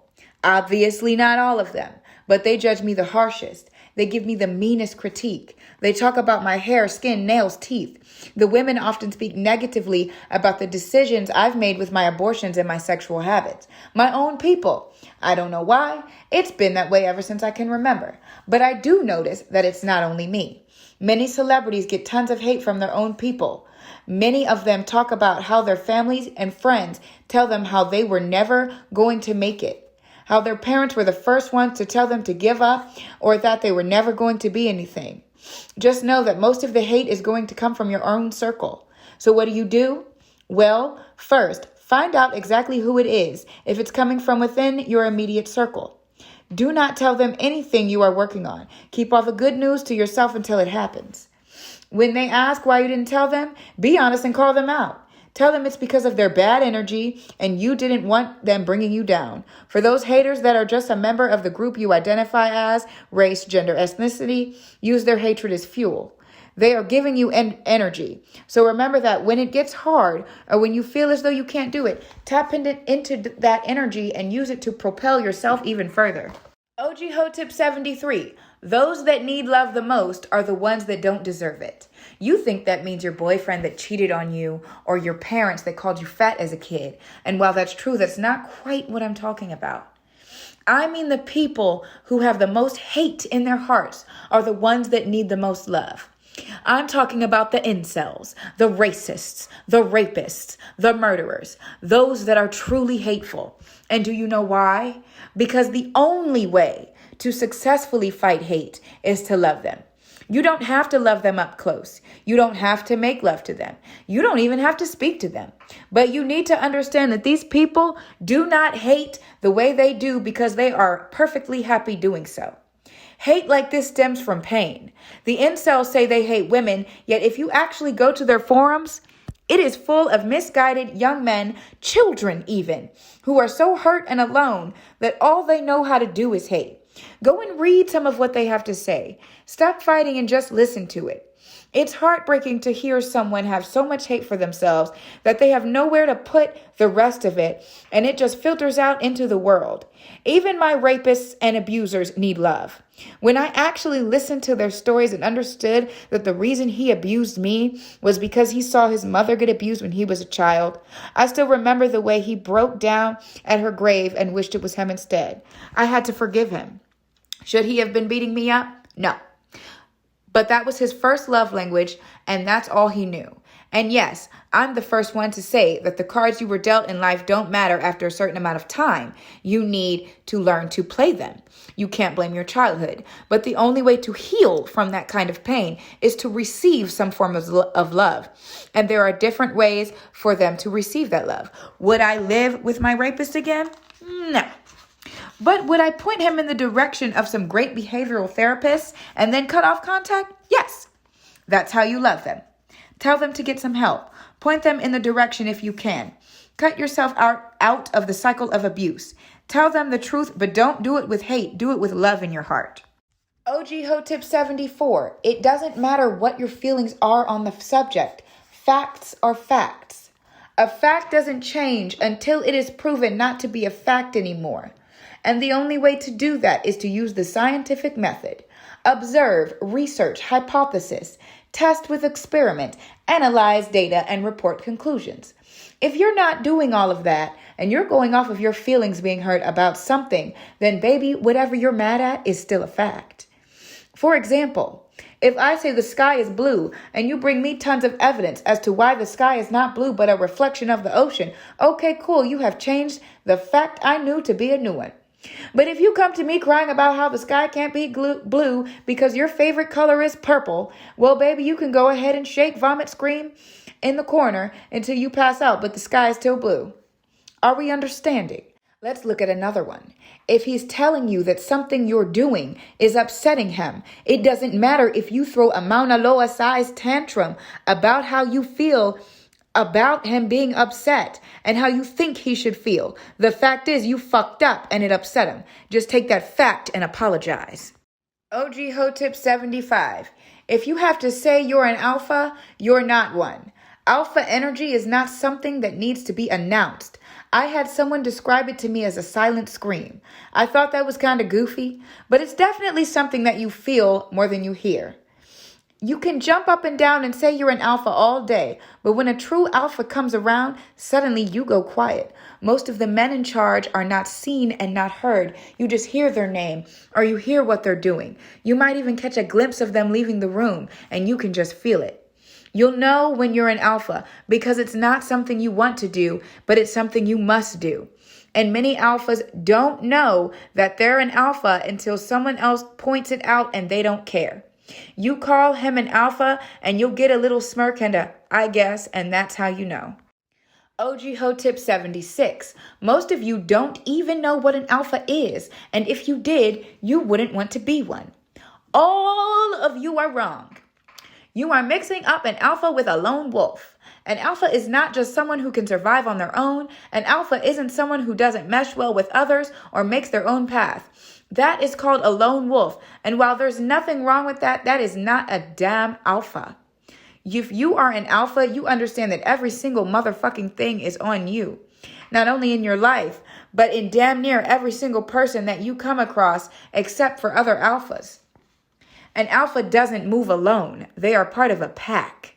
Of course, you are able to survive alone perfectly fine, but you don't become a true alpha until you have people that rely on you. An alpha sees to every single need of every single member of his pack. Two members fighting, you solve it. The kids need something, you get it. Your wife wants something, it's there the moment she asks. The world ends, we're looking to you for what to do next. And you're delegating the members while working with them. All decisions that you make are for the good of the pack, simultaneously understanding that without you, there is no us. So you also find time to take care of you. Being an alpha is stressful. You only step into that role when you see that it must be done and no one else is doing it. It's not a fun job, but it's a necessary one. And it's not for you. OG Hoe tip 77. All suffering is subjective. I suffered 27 years of abuse. Physical, mental, emotional, sexual, the whole shebang. You got your hand chopped off. Should my abuse not matter anymore because it pales in comparison to yours? No, that's dumb. Just because your suffering is different doesn't mean that it's less than anyone else's. You have no possible way of knowing what another person is feeling unless you are Jasper Cullen from Twilight. He's an empath. It's a whole thing. The only thing you can compare your experiences to are your own other experiences. Yes, I am grateful that things turned out the way they did for me in the end, but that does not mean that I should invalidate my experiences because someone else had it worse. One of the first steps in the healing process is to realize that you did suffer and that it was bad. It was the worst thing that happened to you. When you realize that you can give yourself the grace needed to continue to heal. Asterisk, can we as a society stop comparing everything to starving children in Africa in order to get our kids to finish their food? I feel like that's where a lot of this starts. I've heard that phrase so much in my life, and not only is it racist and elitist, it's just plain old wrong in the sense that it's being used. Yes, there are starving children in Africa, but guess what? There's starving children all over around the fucking corner of your house. And it starts that whole, well, they have it worse mentality. OG Hoe tip 78. If you cannot dominate yourself, then you cannot dominate anyone else. Being a part of the kink community, I have noticed that there are a lot of doms out there that have zero self-control. They snap, they lose it, they get abusive, and they hurt their subs. They break rules and contracts and don't respect the boundaries. It's because they absolutely have not dominated themselves yet. This is not just to the kink community, though. You want to be in control. You want to be the head of the household or the head of the business or brand, and you can't even control yourself enough to do the mundane little things. You must learn how to control yourself, especially if you want to have any control over others. You want people to listen to you, but every time someone challenges you, you snap on them. You holler and scream whenever anything goes wrong. You fall apart when something isn't done the way you want it. You can't even follow a basic diet and exercise program tailored to your lifestyle and the way you want to be. No one will respect you if we realize that you are a chaotic mess of a human. How could I trust you with our finances if you can't control yourself? Control the mind, control the body. Then you'll be able to control everything else effortlessly. OG Hoe tip 79. Stop solving everything with violence. You are a grown, mostly mentally stable adult. You know right from wrong. Why then, when someone pisses you off, the first thing you do is try to fight them? At 40 years old, you haven't learned how to solve arguments with words yet? You haven't learned to keep your character? Are you so weak that every time someone calls you out of your name, you have a violent reaction towards them? Do you know how much power over yourself you just gave that person? Now, they know exactly what makes you tick and how to get you to move the way they want and where they want. And the person who is not violent, me, is going to call the cops, press charges, and be on their way. I am unsure where this comes from. Possibly your upbringing, possibly your society. But as a people, we have got to stop reacting with violence every time someone says something you don't like. It's childish. It's animalistic. Honestly, my dog knows better than to react violently unless attacked. You want to be seen as a respectable human being? Act like one. And this is to everyone because it's everywhere. You deserve better than to treat yourself like that. OG Hoe tip 80. Grow. I would rather be a 4 amongst 10s than a 7 amongst 4s. Why? Because there's nowhere to go but up if you're surrounded by 9s and 10s. And there's nowhere to go but down if you're surrounded by 4s. Why would I be happy being recycling when compared to trash when I could be literally fucking gold? You can always grow, but in order to do that, you need to humble yourself. You might be a legitimate 7, but look at your friend group. Look at who you gravitate towards. Watch who gravitates towards you. You're probably just a 4, but you have so much room to grow as a person when you realize that and take ownership of it and then decide to be better. And remember, when a real 10 walks into the room, don't be jealous. Just look, listen, and learn. OG Hoe tip 81. Comfort makes you weak. You grow the fastest when you're uncomfortable. Why? Because when you're uncomfortable, there's nothing to do but succeed in order to get comfortable again. Who would want to leave anywhere they are comfortable? You have all your needs met, so people tend to hold off on what they really want to accomplish. They push it to the back burner.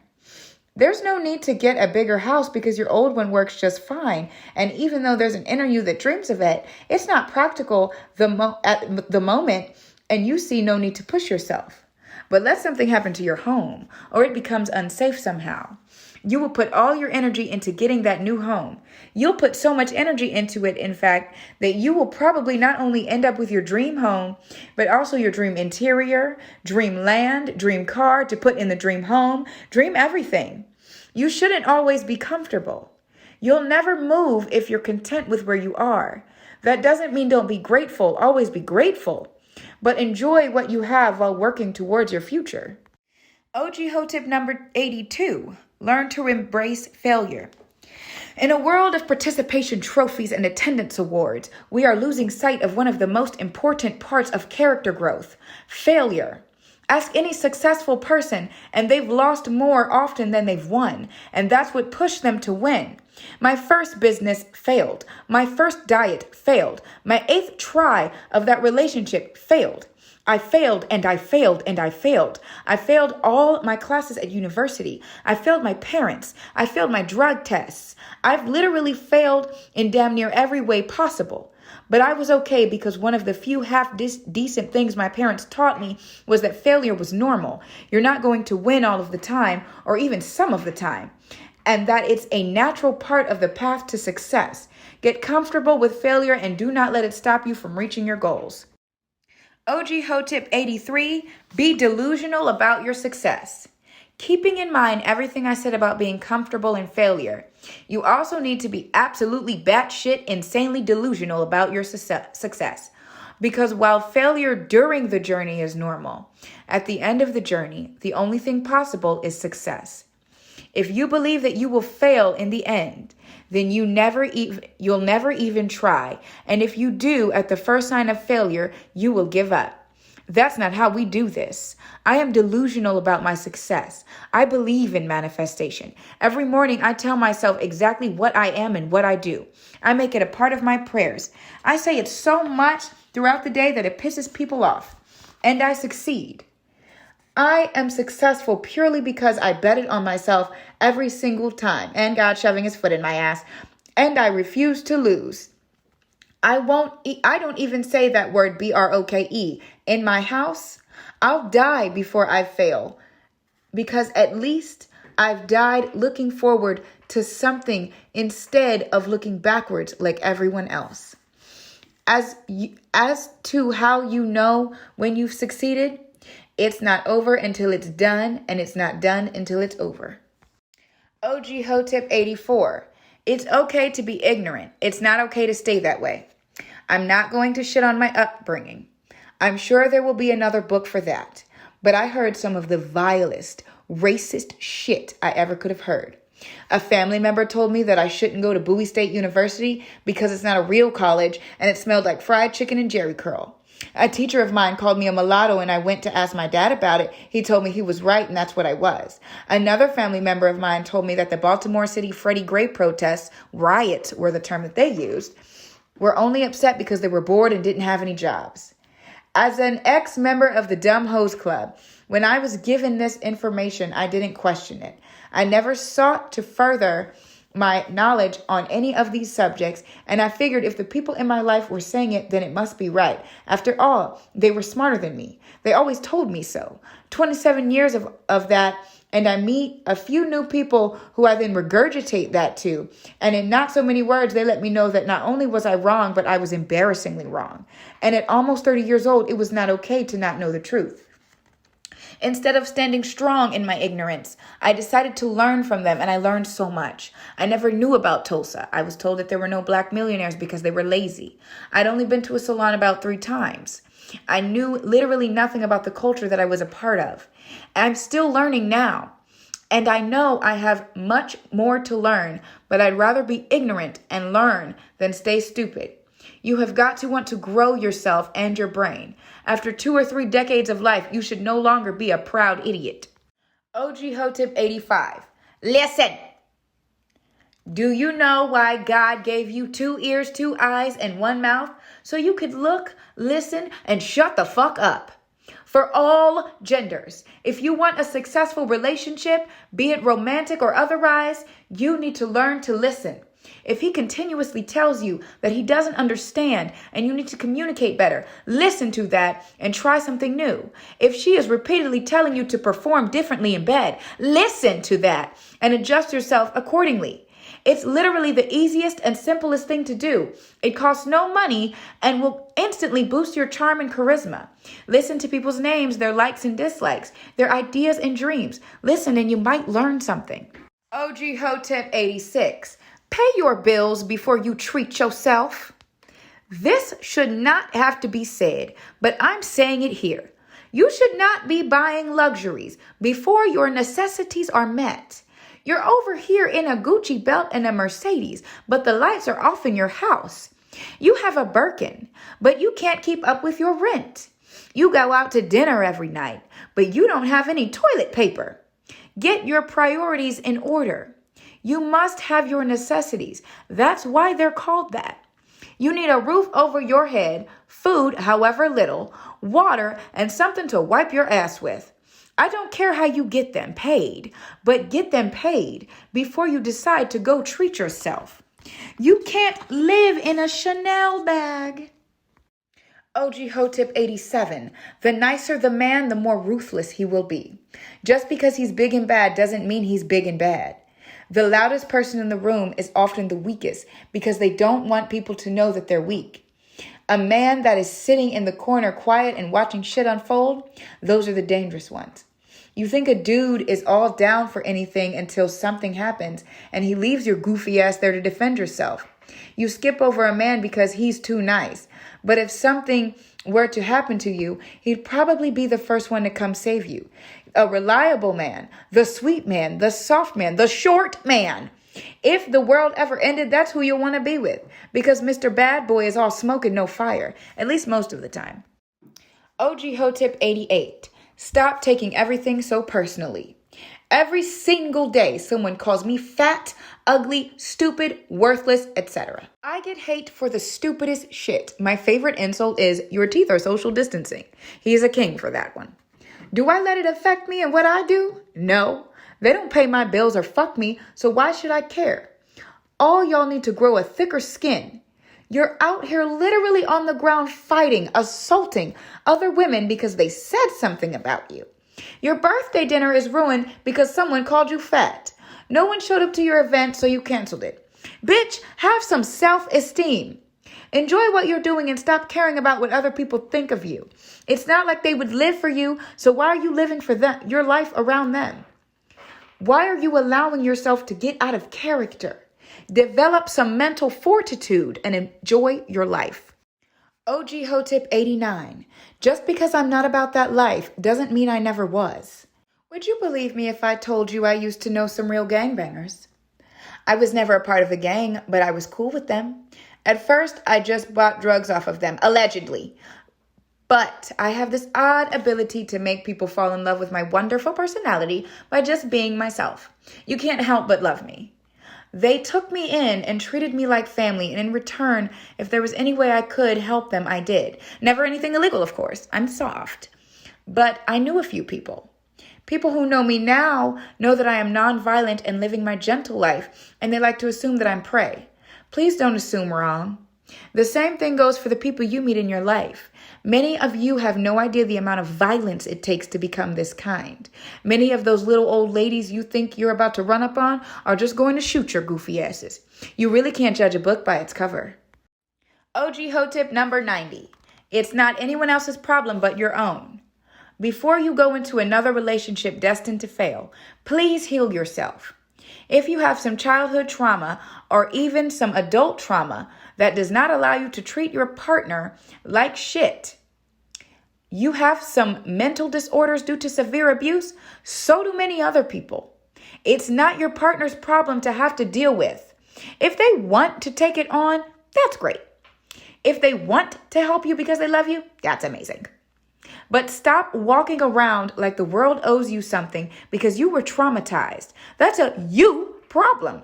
You don't get to treat people like shit because you were treated like shit. Get some help and heal. OG Hoe tip 91. Stop ignoring red flags and then wondering why your life is fucked up. What's it going to take? Is Christ himself going to have to come down here with a 6-foot-tall stop sign and smash you in the face with it? Do you need to be hit by a car made of red flags? Should we change their last name to piece of shit? You know they're bad for you.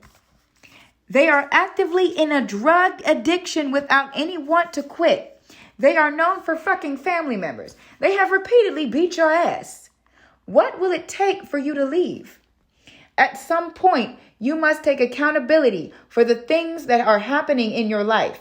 At the very least, do not act surprised when someone shows you who they are, and then they proceed to be that person. And never is it any of your fault. I use myself as an example for a reason. I was not at fault for staying in bad relationships. However, I was making the same bad decisions and wondering where my life went wrong. I was literally insane. You cannot keep doing the exact same thing and putting yourself in the same position and then be surprised when the bullshit happens again. God is up there waving a red flag all over heaven, trying to get you to stop, and you refuse to see it. Learn the lesson. OG Hoe tip 92, allow people to change. I really don't agree with cancel culture. I used to be a piece of shit, garbage, an asshole, a cosmic wonder cunt. I thought of people less than nothing and used them only to further my own ventures. I had something negative to say about everyone I came across, and I judged as though I were God's right hand. But I changed. As rare as it is for people to truly change, there are people that do. I educated myself. I engaged in more conversation with people better than me and learned to work with people. I stopped being a bitch. And now I try to help other people spot other bad people. Part because I feel like I owe the world, and part because I can't see people get hurt by people like me and not do anything about it. I truly changed. Yes, I'm still the same at my core, but I use it for good and only good. I could never see anyone hurt. There are people who grew up in racist environments who literally have never had any experience with any other races than what they are told by their racist parents and peers. If they then decide to educate themselves and fight against racism, who are you to bring up their past? I take accountability for everything I did. Did I do that? Yes. Did I say that? Hell yeah. Did I used to think like that? Fuck yeah. And now I know better. And before you come out with the argument, well, they have the internet, so they should know better. You could have all the information in the world, but if you don't care to read it, why would you? If I gave you 100 books on how to defuse a bomb and you hate bombs, are you ever going to open those books? No, they don't pertain to you. Now, if someone ignites that interest in you and you start choosing to learn, then that's where you start learning. And the more you learn, the less you hate. And that's how you fight ignorance. Allow people to grow. Just make sure they are actually growing and not faking it. OG Hoe tip number 93, snitch. Everyone knows the saying, snitches get stitches. But do you know what else they get? Freedom. I'd rather have my ass beat outside than be stuck in prison without my freedom. There are people that willingly go to jail for 20 plus years, all because they didn't want to tell on a friend. And the sad thing is that if your friend was put in that position, they would be singing like a bird on you. They tell on you, your mama, your grandmama, your dog, anything they can do to get out of trouble. I see zero reason not to snitch. There is no human being on this world that I would willingly sit in a fucking cage with all of my rights stripped away for. Not for 20 years, not for 20 hours, not for 20 minutes. You are not worth my freedom. I would literally give my life to be free. And you think I'd give it up for some code that most of the members of my friend group won't even adhere to? Not I, sir. Hell no. If you do something dumb with me in the vicinity, I'm telling. I'm not ride or die. I am ride and run. And honestly, I didn't want to be riding at all. OG Hoe tip 94, stop waiting. You are going to start on Monday or next week or next month, after the holidays, the new year. All you're doing is pushing the date back further and further. What are you so afraid of? Monday is not some magical start day that has extra power to make you successful. The key to success is changing the small daily habits that you do every single day, be it a Monday or a Friday. Monday has the same amount of hours as a Saturday, and New Year's has the same amount of hours as April 22nd. So why are you waiting? You want to start your diet? Do it now. You want to write your book? Do it now. You want to start running? Do it now. There is no tomorrow. You could wake up tomorrow dead, and the only thing you'll have to show for your life is what you wanted to accomplish. I get it. You have anxiety. I have anxiety. My number one tip for curing anxiety is to force myself to do it anyway, because once I start, I'm not stopping. OG Hoe tip 95. Don't smart yourself out of a good time. The thinker. That's what your friends call you. You're always teaching us about something. You're the safe one. If something ever goes wrong, then you're already looking for ways to solve the problem. Those are some of the best friends to have. Sometimes you can be a little annoying. You tend to snatch the fun out of the room. We want to go to a haunted house, and instead of just going in and running around, you have to point out that there's asbestos everywhere. Yeah, we know, but we don't care. We're here to have fun. Safety is great, but sometimes you just need to turn your brain off and enjoy the ride. You could die tomorrow. Why not enjoy today? OG Hoe tip 96. When they go low, we go lower. Why is it fair for someone to call you a bald-headed hoe, but if you turn around and call them a fat ass, it's a problem? No, baby, you wanted this? You wanted to start this? Let's finish it. I don't condone physical violence or abuse, but if someone is hitting below the belt with their words, then we can take it all the way to the last circle of hell. They talk about your health, talk about their ugly ass baby. They insult your intelligence, tell him you don't need intelligence to fuck his daddy. His mother obviously didn't have any. They call you a dirty dog just because you cheated? Well, tell her you'll dig up her mama or any dead relative or friend and you'll fuck them too. Make sure the delivery is gentle yet firm, never get out of character, and always look better than them while you're insulting them. OG Hoe tip 97. Quality over quantity. You can apply this to everyday life, but in this instance, I'm specifically referring to people. I'd much rather have one good person in my life than 100 garbage people that I cannot trust. I'd also much rather have one reliable dick that knows how to fuck than 15 men that combined do not last as long as him. I prefer quality. I think incredibly high of myself. I would never allow someone that could taint me to so much as exist in my presence, and that is what garbage people do. Why would I want to waste my precious time with a brainless, ignorant woman whose only thoughts include herself when I could pick a woman with dreams, goals, and passions that I can learn something from? I want someone with some depth that can hold a conversation and that I can take somewhere. I'd rather an ocean over a pretty kiddie pool any day. OG Hoe tip 98. Stop apologizing. I don't apologize often. I very rarely am actually sorry for what I've done. If I said or did it in anger, then I probably meant it. Most of the things I do nowadays are thought through long enough for me to know that I absolutely meant everything I said or did, and that's exactly why I did it. How you feel about it is a you problem. I am not sorry for hurting your feelings. It was the only way I could get my point across. I've exhausted all other options, and I stand on what I did. I only apologize if I truly didn't mean to do something. I'm so tired of people fucking up and then apologizing and continuing to do the same fucking thing repeatedly. You fucked up. Either own it or don't do it again. It not only makes you look weak, it makes you look unsure of your own decisions. I don't like a person who is unsure of themselves, to where everything they do is an I'm sorry or an I didn't mean it. Chances are they are not sorry, and they just don't have the backbone to stand on what they said. Grow your pussy hairs, grow your nuts, stand up straight and say it with your chest, and then don't apologize. OG Hoe tip 99. Speak life. For my final tip, speak life into every situation you're in. You keep walking around here with all this negative energy. Your relationship is fucked up. Your health is fucked up. You're overweight. You're under tall. You're stuck in the same job that you hate. You hate your family and where you live. You hate everything about everything, including yourself. Stop with the hate. If you want to make a real change in your life, then you need to start speaking life and love into the world.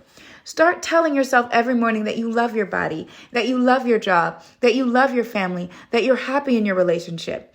Once your thoughts change, then your actions will change. Then your entire life changes. The reason you don't have any good friends is because they can't stand to be around you. Always talking about what you hate or having something negative to say about what they're doing. And you probably don't even know you're doing it. Stop talking and start listening to the conversations. Find something kind to say. If there's nothing nice to say, either shut up or leave. Try speaking sweetly to your boyfriend or girlfriend. Try kindness for once. If you want a new job, say that you already have that new job. If you want to be a Playboy model, say that you are a Playboy model. You are in control of your entire life. Do what you want with it. About the author, Diamond K. domestic violence survivor, rape survivor, eating disorder survivor. I've been through it all. It's time for me to bestow the wisdom that I've been blessed to receive in these situations to the women and men who need them. If I can save one person in the world from going through what I went through, I've done my job.